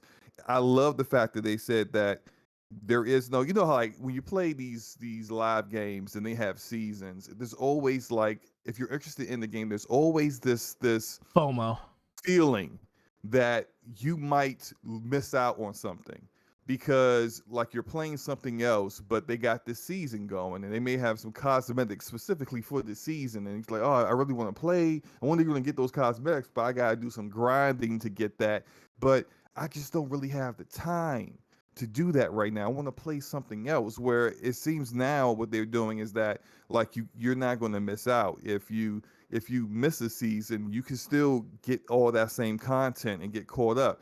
I like that, because it's something that's not being done by what you would consider to be, when it comes to a shooter genre, their competition. Their competition doesn't do that. That's unorthodox. That's giving people an incentive to come back to your game and play your game, because we say it all the time. We see it all the time when it comes to games like Destiny, a lot of looter shooters basically, but people get intimidated about coming back to a game when they don't know what's going on. Yeah. And they're just like, what's happening now? Who's this person? What are the goals? What am I supposed to be doing? And it's like almost like you need you need a guide, a Sherpa, the Sherpa you through the game, and you just only missed like 2 or 3 months, and you need someone to guide you through the game like you're brand new to it.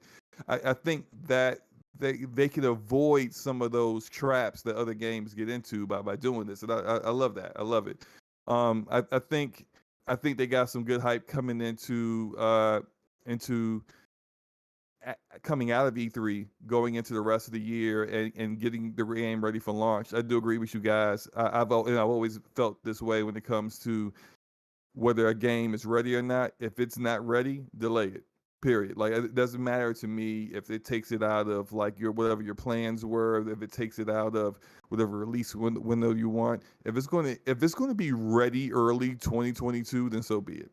Right. I don't want to play a game that could have been better in, say, September or October, when if it would have been delayed to like early 2022, like maybe the final product wouldn't have so much pop in. Right. Or maybe the draw what? distance can really be taken care of. That kind of stuff. Like, it's a better product if it's delayed. And if it gets delayed, that just means more time for Slow-Mo and Rand to play Advance Wars on December 3rd on the Nintendo Switch. Go. Oh man, that's not happening. But it is more time for for someone to convince me to try that. But I doubt it. Give it a try. Yeah. Play online with me. It's a great tactical strategy game. All right, I'm sorry, guys. What about you, Ray? What you got to say? You actually own the Switch. What do you think about? You going to take Jeff up on that? Yeah. Yeah. Is there co-op, Jeff? Well, there's probably going to be head-to-head multiplayer. There's probably like team-up co-op, but it'd be like 2 versus 2, that sort of thing. But it's just a really good strategy game. This kind of sounds like Jez trying to get me to play Pokemon or something. No. Now Jeff is trying to get me to play Advance Wars. Hey, well, I got you to play. I got you to come back to Destiny. You did. Well, that is true, and I haven't played it since. So. But you still came back, so now you got to do something for your other friends. Don't listen to that, Rand. He plays this game all the time. Yeah. He's always like, "You got to do this, you got to do that." You don't have to do any of that stuff. I'm telling you. I know. I got a question. Yeah, go ahead. So, Jeff, I'm also partially responsible for this, so I'll put some of it on myself. What happened to all the acquisitions Microsoft was going to make? You know? Listen, I only ever said that I was hearing rumors. I always said they were not from me. As far as I was aware, from my sources, the acquisitions kind of came out of nowhere for me. So the rumors I was hearing were always secondhand. I heard a lot of different studios. There's a lot of smoke there, so it's like you start thinking like there's going to be some fire, right? And so it's like we got on our podcast, we were talking about this stuff. Be like, yeah, I'm hearing a lot of these rumors, but I can't confirm anything. Yeah. And but like I'll say like I've brought this up a couple of times. Like Avalanche is one that like some people think it's like that's a done deal. That's happened. Yep. That Avalanche. I heard from multiple people that was a done thing. Right, and but I had heard like, a week before that stuff really started, picking up. Like that acquisition wasn't even a topic of a conversation among Avalanche and Microsoft. So if that stuff changed that fast, I mean, we're still in the early days of those deals happening. But I mean, I guess my information could be wrong. But it's in the same general area from where I'm hearing about the E3 stuff and like what's happening at Microsoft. I don't know. It doesn't seem like that stuff is. That doesn't seem like that stuff is wrong, but I don't know. I think if acquisitions are happening, they're also the kind of thing that Microsoft could easily fill out the rest of its news calendar with. Like, one thing Microsoft's learned over the last year is you go to E3 with games, you present your sales pitch, and then you do stuff like the extended showcase with Paris Lily. You do that different on a Thursday and that's a different like hit on your news calendar. And then if you have a bunch of stuff coming to Xbox Game Pass, you can do that later. Like there will be some more stuff coming to Game Pass, I think, like next week or the week after, pretty soon after that. This is their ongoing news. And then if they have acquisitions, they can make really big splashes, really big headlines with that stuff, and they can do that between game releases to keep people talking about Xbox Game Pass. And so it never fully made sense to me that they would announce acquisitions at E3. But that doesn't mean that they won't have something to announce soon. I just haven't heard about it. Yeah. Yeah, it was just weird because on the Friday before, the three were out there, like Avalanche, IO Interactive, and Crytek, and I'm just like, and everybody's like so hyped, like they're gonna get those three, and I was sitting there like, I don't know about that. I mean, maybe Avalanche is certainly possible. They are working on a game with Microsoft, so I would understand Microsoft's desire to bring them into the family, right? That made a lot of sense to me. But then all of a sudden, people like in the chat are like, "Did you hear what Grubb said? Did you hear what he said?" I was like, in huh? history when they did that. I cannot speculate on anything anymore. What did he say? He's like, Rocksteady and NetherRealm are in it, and everyone's just going, NetherRealm and Rocksteady, and it's just like, and people's expectations just like out of control, and you get people even saying like, oh, they're just all acquired. They're holding them for an announcement. Right. So I'm like, really? I mean, I don't know about that. Like, yes, I don't know. Like some people just go, look, I think they'll make more acquisitions. I mean, they talked about it in their press briefing. Before E3, Matt Booty talked about like how they're gonna do the whole game a quarter thing. Yeah, I mean Satya's talked about it. I mean they are.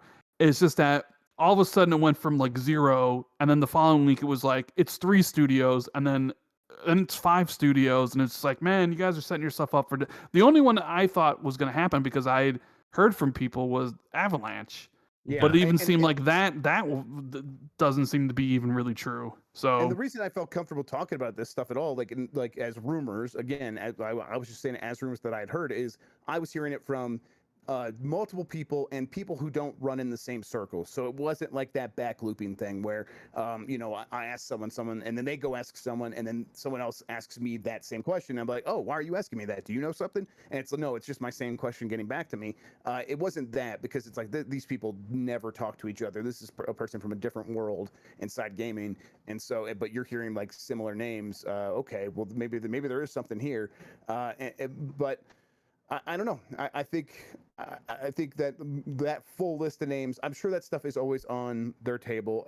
I've also said this a bunch of times. Microsoft wants to spend the money it has in the bank. It is doing them no good sitting in the bank, losing value because of inflation. It really does seem like inflation is going to come in hard here next year. The reason the reason you can't get anything, everything's sold out. That's just inflation before they raise prices. It's like it's selling out because the price is too low. So they're going to raise prices. Like this is going to happen. And then as they raise prices, the dollar's going to be worth less. And those dollars sitting in Microsoft's bank account they're going to see like the percentage of like we spent a lot of work trying to make this money, and now this money's worth less. Why aren't we just spending it so we can get it working for us again? And that's going to be their thinking for quite some time. So acquisitions on the table continue to make a lot of sense for me. I just don't know who or what or when. I'm sure we'll find out probably pretty soon, though. Mm-hmm. Yeah, that was just interesting. And let's be for real, I was in the stream when Rand was talking about that, and then someone came in and said, "Yeah, Jeff Grubb said this," and he was like, "Oh, let me."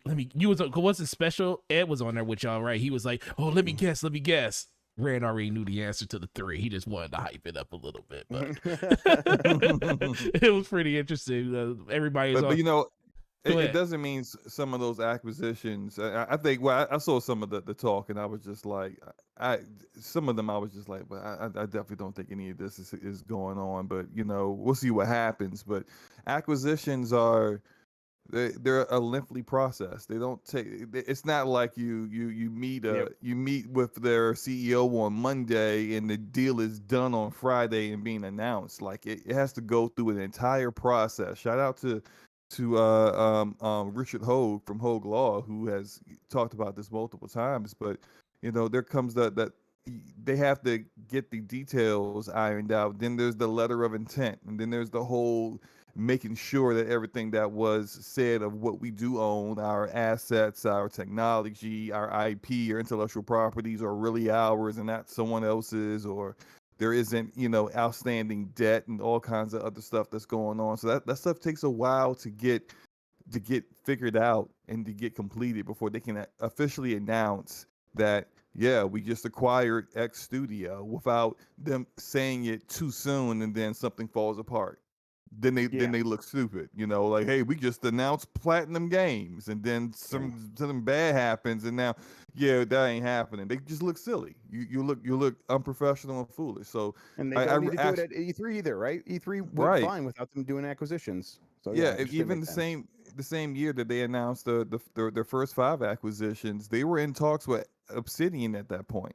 Like I saw the letter of intent had leaked out like a few weeks after that. But we didn't get the announcement to that, and it didn't all get done until like XO that year. I think the day before XO happened is when they signed that and then shot the video. Yeah, so it's just like the stuff takes time, and so if it didn't happen at E3, big deal. You'll find out eventually, and it's they said they're going to continue to keep acquiring studios to get more talent and more games available for Game Pass, their platform, and that's exactly what they're going to do. So just be patient. Absolutely. So I think there's a lot of stuff cool going on with Xbox. So I think a lot of those acquisition stuff, like you said, we got multiple shows. We got Video Game Awards at the end of the year. Xbox isn't afraid of putting huge announcements at that show like they did with Hellblade and the Xbox Series S or the X. And then we also have XO if they do it this year. I think that's another really good place that they could do it. We have Gamescom at the end of the year, and I do think it's really interesting, like you did say, Jeff. We have a bunch of games that are coming out, especially inside of Game Pass. They can literally just light a match in between some of those games and just get the conversation started all over again. So they have a lot of time. But that was a great conversation around those right there. I do want to get the super chat. We got Carlos with the $2 super chat. He says, anyone saw that total views for the stream was over 2 million. Those PlayStation, now even PlayStation goes a little higher, but it's good to see Xbox getting up there when it comes to the amount of people watching the show. Like at one point, I think it was like 400,000 people watching it at one time. I was like, yep, Xbox is on fire. And that's the thing. People love to hate Xbox, but they love to watch and talk about Xbox. So I guess you take the good with the bad when it comes to that. And then we have After His Passion with the $5 super chat. The Halo campaign trailer literally teared me up. I was reminiscing of Halo trailers when they were on in their prime. Solid, epic, yet epic and emotion. Yeah, man. I was with you on that too. That's how I felt just watching that story beat trailer. And then our homeboy Ejat from Basement Radio Arcade Podcast says Halo has always been campaign and multiplayer solid together. Sold together. Oh. Yeah, with a good FP free to play, how do you guys think it will handle at retail for anyone not playing it on Xbox game? That's a good question. So how do you think that is going to transition for people that actually buy the full game? So you don't have to pay to buy the multiplayer. How do you think that's going to play at the retail side? So if someone doesn't have Game Pass, well, the multiplayer would be free, so they could just go on their Xbox or their PC and just download it. Do we think that there's going to be any like a benefit to people that actually? I mean, of course, we will find all this stuff out as time goes on. But if if you buy the game, is there going to be any benefits for you to do it? Yeah, Game Pass Ultimate. Yeah, they're probably going to have like cosmetics. Like different skins for weapons, stuff like that. They're going to have things for people to give you like a little extra incentive, but it wouldn't be, of course, like any kind of advantage in PvP or anything like that. And only EA does stuff like that. But I think they'll give you something. Like I think I recall hearing, and matter of fact, you would know this for certain because a GameStop manager. I know Fortnite nothing. does have Fortnite has kind of stuff like that's a free game, but then like you can get like packs or stuff on retail that give you like whatever internal currency that they have there for stuff, right? Yes, they give you skins and everything. Right. So I can see them doing a very similar thing to that because that's typically what you do when you have a portion of your game that's free. Right. Cool. Yeah, you go ahead. Real quick on that. I think that it's I think if you're going to add incentives, you probably just put it in the Game Pass side of things, right? Because put it in the disc. I mean, I guess, do you really want to encourage people to buy the disc over going with Game Pass? I guess maybe. I don't know. It's confusing. Yeah, I saw some rumors of them saying that if you, and I don't know if it's confirmed or anything, but they were saying if you have Game Pass Ultimate, like you get the first 4 battle passes for free or something like that, which is something that I think could definitely work. And I could also see that being a thing if you buy the actual physical disc too. And you don't have Game Pass or you just have basic like normal Game Pass, you also get those benefits if you buy the game too. But they're definitely going to entice people to want to go out and actually get on Game Pass. They're not really interested in the whole $60 per game. They want you to be in that funnel where you're paying revenue, recurring revenue every year. They want recurring revenue, right? I wonder how they're like. When it came up on screen, it was like Halo Infinite multiplayer, free to play, and then Halo Infinite, Epic campaign.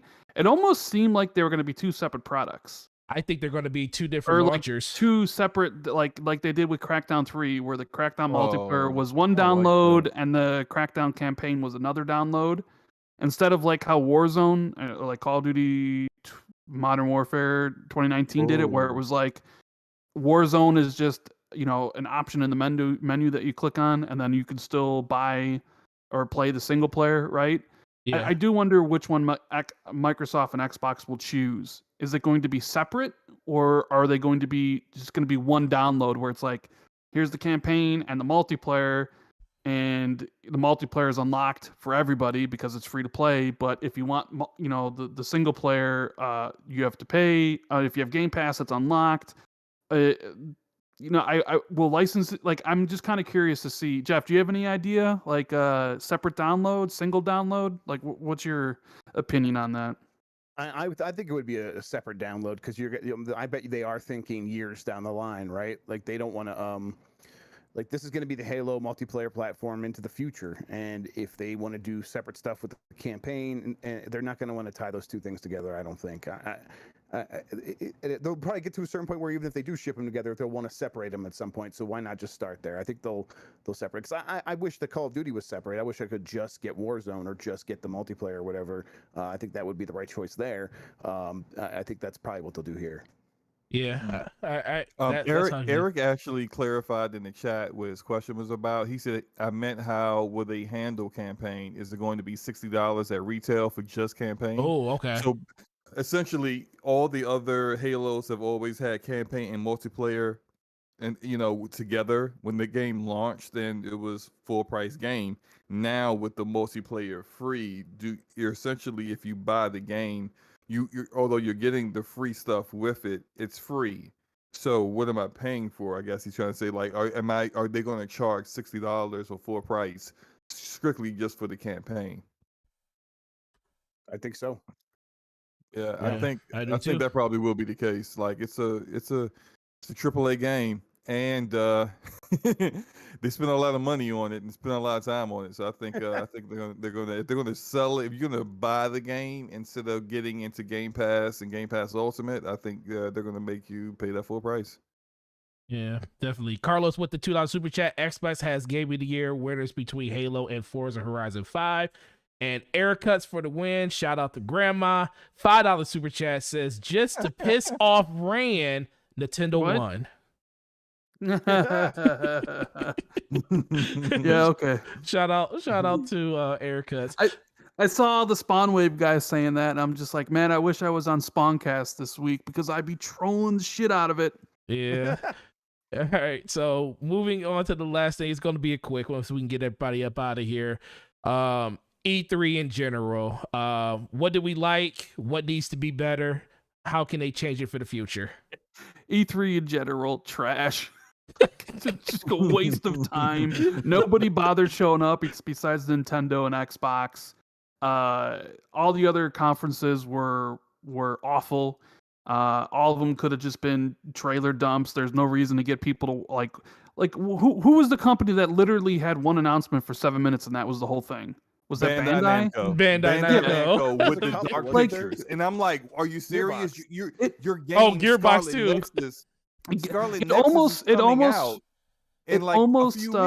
It almost really felt like nobody was going to do anything, and then E3 is like, we're back on, baby, you guys got to do something, and then they all scrambled last minute to try to get something to put together, and nobody really had anything except for Xbox, who was going to do a big show something regardless. Right. And same thing with Nintendo.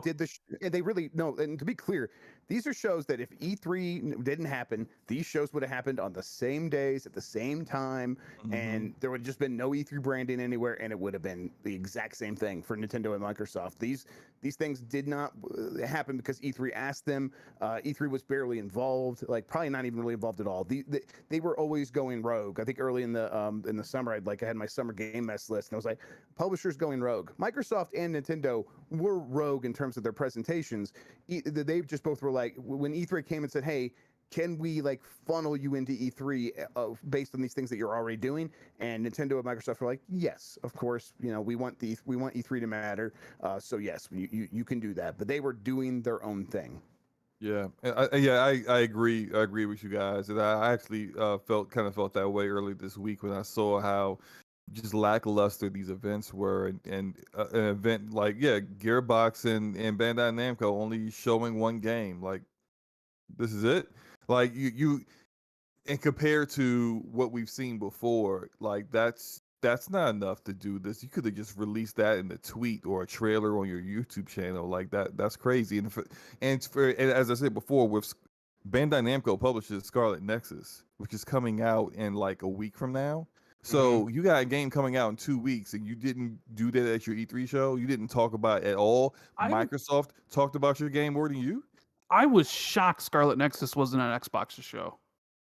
Oh well, yeah, but they did it. They did it with the extended. They did it with the thing extended today, but I was like, they got the marketing for this. They had the exclusive demo.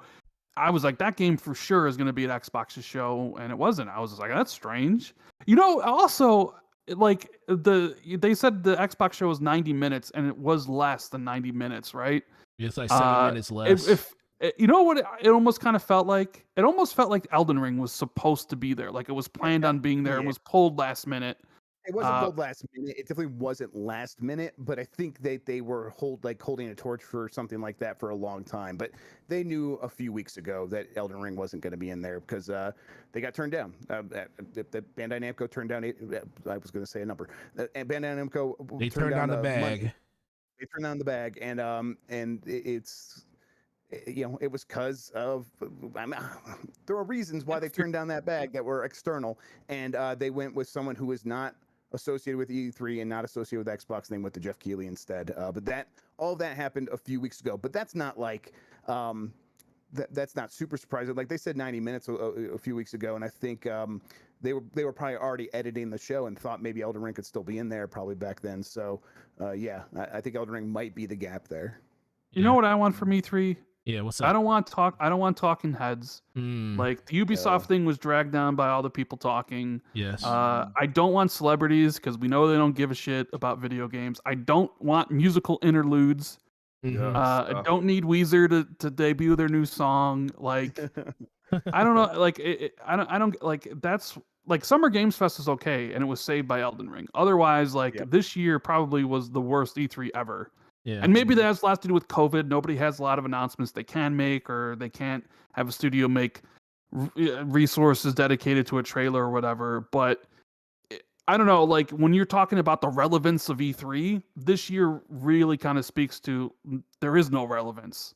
Well, because Xbox and Nintendo would have done their direct and show at any point in time and still would have gotten as many eyeballs on it as possible. Like, you don't need E3. Yeah, but there was 80,000 people watching the friggin' Amico in television, and that's because it was set. Everyone came for E3. Like, and television paid for that spot, and those money well spent because they had a lot of people watching just because they were a part of E3. So I think there's relevance to E3. I think it's being squandered a little bit. But like everyone else associated with E3 that wasn't just Microsoft and Nintendo definitely benefited from participating in E3. And really, I don't know. I think Xbox and Nintendo seem to also benefit because people take time off of work to watch this stuff. Yeah. People like plan, like I'm going to do a podcast every day. Like we did. We did a podcast every day after each day of E3. And we wouldn't have done that if it's just like a couple of events happening throughout the summer. We didn't do that at any point last year. No, we didn't. During the big extended game mess. When it's focused like this, people pay more attention, and I guess it's easier to pay attention, so people do that. So that's where the relevance still happens. It's just, I think you're not wrong overall in terms of like, is E3 presenting it in the best way? You're not wrong about that. I guess I'd just say, like, I think the relevance from say 2016 or 2018, I think it's gone down dramatically. Yeah. Because of it. Like, the only ones in my opinion that were worth watching were Xbox and Nintendo's. The other ones, I just, you just scrub through and you're like, okay, got everything. Take Two had one, but it was just like people talking, right? It wasn't even. It was a panel. That's it. Yeah. It's like, who wants to watch that? Come on. Exactly. It's definitely because they were unprepared, and then the ESA came to them to do something way too late and not in any way usually how they would have done things. I think it would be a bit more back to normal next year, but the cat's already out the bag when it comes to, like, Sony and EA are never coming back. They're going to continue to keep doing their own things, and Microsoft and Nintendo were already planning to do something around this time anyway, just because that's just what they do, and that they, once it became about how you could actually just throw your own show. The conference itself can be done without E3. You don't need the ESA to do this. You don't need to show up at to LA in the auditorium somewhere and get it done. I said that years ago, if you remember, when we were on Brat. And I said that like none of this is necessary. I mean, I get it that when it comes to like networking and speaking with developers and the media, going to E3 and doing all that stuff, and for media to see other smaller games as well out on the show, that's important. But for the stuff that where people care about the conferences, like what do you need that for? You can just you got YouTube channels. You got social media. You got a social media presence all on your own. You can just go live whenever you're ready. And then that will actually be easier for your developers because they're not like trying to hit a deadline to have something ready by E3. You can make sure all your developers are ready whenever they got all their stuff ready. I mean, there could be got their own schedules, their own culture, their own development cycles. But when if they're all ready in August, great. We'll do it in August. If they're all ready in September, it doesn't have to be June. You know, so I think E3 is never going to be what it once was. That said, I think because of smaller developers, publishers or smaller publishers like Gearbox has always been known for as themselves as people have known them as a developer, but they've been getting into publishing, and I think they're going to start continuing to do that more. I think these smaller publishers like them and Bandai Namco can kind of fill that role, but they're going to need to actually have time to do so. And you know, E3 just won't be what we once thought it was. I don't think it ever will be. Yeah, I think for E3, the biggest benefit it has is just the fact that it brings all the information together at one place at one time, where we can have 7 podcasts in 1 week talking about all the things that we're talking about.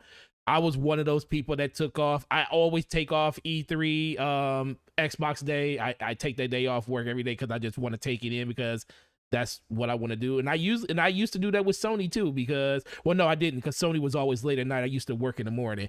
But I think ever since Sony left, Nintendo's been gone for a while, but Nintendo really hasn't really changed anything with their format, because they always did the same thing. They just do it, record it now. But ever since Sony kind of left, it kind of took away that, back and forth, like, did PlayStation change their show just because of what Xbox did? Kind of that excitement to see one up the other. I do think E3 kind of misses that. Does it feed into the console war? Yeah, but it also feeds into just the whole conversation why people watch E3, just to see what system is going to bring the heat that they want to see on their platforms and stuff. And being a multi-platform owner, it was good to see both of them there. So I think it really does benefit E3 that all the information is there. But let's be for real. Like we always say, Sony can go live tomorrow and drop a God of War trailer, and 9 million people will watch it, and there will be 1,000, 2,000 articles written about it, and they'll own the week. So Microsoft can do the same thing with something like Starfield and throw gameplay out there, and they'll own the week. Nintendo can just come up and just show you Metroid Prime, and it will be the same thing. So they can move the needle whenever they want to, and I think that's the thing that most gamers definitely understand.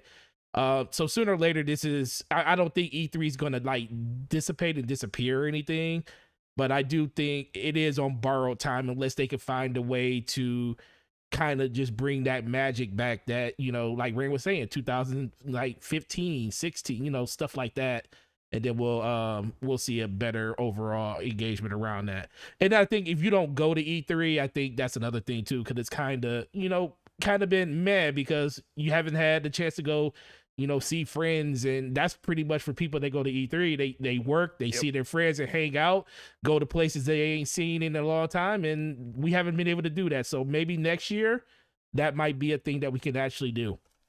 But with that being said, guys, it is 11:10, and I definitely want to be very respectful to these two guys because, first of all, they've been working real hard, doing everything that's been going on this week. And I just truly appreciate them for coming through, and I know, Slow-Mo, you feel the same way. So absolutely. With that, Jeff, please tell these people where they can find you and what you got going on in the next couple of weeks. Yeah, just follow me on Twitter. I'm Jeff Grubb on there, and I usually say what I'm doing. If I'm on a podcast, I usually retweet it. If I'm doing one of my own, I tweet it there.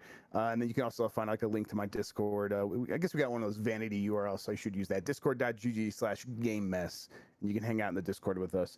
And then what I got going on, we'll do a Games Beat the Sides tomorrow morning, like morning-ish, afternoon on East Coast time. Talk about the week in news, talk about recovering from E3 and all that stuff. I'm actually starting to look forward to that EA conference. I know it's in July, but starting to hear about some pretty cool stuff that might be in that show. And so I don't know if we'll tease it tomorrow, but that stuff is starting to come together, and I'm looking forward to it. They were gonna do it during like this time frame, like probably more closer to Summer Game Fest, but they moved it into July, so it's like that's one more that like moved out of this time frame. But yeah, looking forward to that.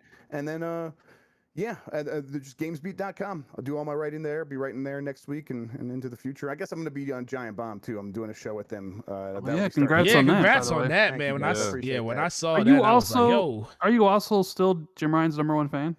Yes, absolutely. That's never changed. He knows it. He sends me flowers thanking him for being his #1 fan. So yeah, long as you can smell them, that's all that matters. Randall Thor 19, man with the million, man with a big opinion, my friend. Can't wait to be on your show tomorrow with you, man. That's going to be fun. That's going to be a fun blast. But please tell these people, they already probably follow you. If they don't follow you guys, they're going to follow y'all after today. But where can they find you and what you got going on? Well, like Pete Hines, I also would like to apologize for Starfield not being on PlayStation. So my sincerest apologies. More sincere coming from you. Yeah, it does. It's E3's over, and we're still talking about will or will not the Bethesda games end up on PlayStation. Like, unreal. Anyways, it's Randall Thor 19 to do the Xbox 2 every week, Jez Corden, sometimes with guests. Like we're doing it with Forte tomorrow and a couple other people, so that should be fun. So you can check it out at youtube.com/Randall Thor 19, where I make pretty bad videos that some people like to watch, I suppose. Thousands of people like to watch, let's be for real. Slow-mo backslap. The man, the myth, the legend, the man of many slaps, slapping you with another video. What's going on with you? What's going on with you, bro? What's going on in your channel, man? You have to remind me. I haven't done a slap. Hey, I gotta put it out there that I haven't been slapped with a video recently. I need to know when one's coming. All right. Well, you might get slapped with a video next week. Look out for that on my channel, Slow Mo Backslap. If you guys haven't seen it, please subscribe to it. Be really appreciated. DPS podcast will be on my my channel next week. This time, as it was this time on Forte's channel. And just real quick, Forte, you did an amazing job hosting today. I mean, like it was probably your best hosting. There really wasn't no flubs or anything. I have to commend you. I practice. It was pretty awesome. But yeah, I think I also might stream my Renegade Mass Effect 2 playthrough on Twitch. So check me out on there too. I think I probably will get back into that and just terrorize the galaxy as I tend to do with my Renegade Shepherd. It's a ton of fun. So just come through, check me out. And thanks again for everybody that came through. Really appreciate it. Absolutely. And for myself, you're already on the channel. Please hit the like button and subscribe button as you leave if you like the content. We do a lot of Xbox stuff here. Every once in a while, we throw some Destiny stuff up if you're very interested in that. But we are going to be branching this channel out to a whole bunch of other stuff. But, mostly we're going to keep it Xbox. Maybe some PlayStation stuff. You never know. But, I truly appreciate everybody that came through.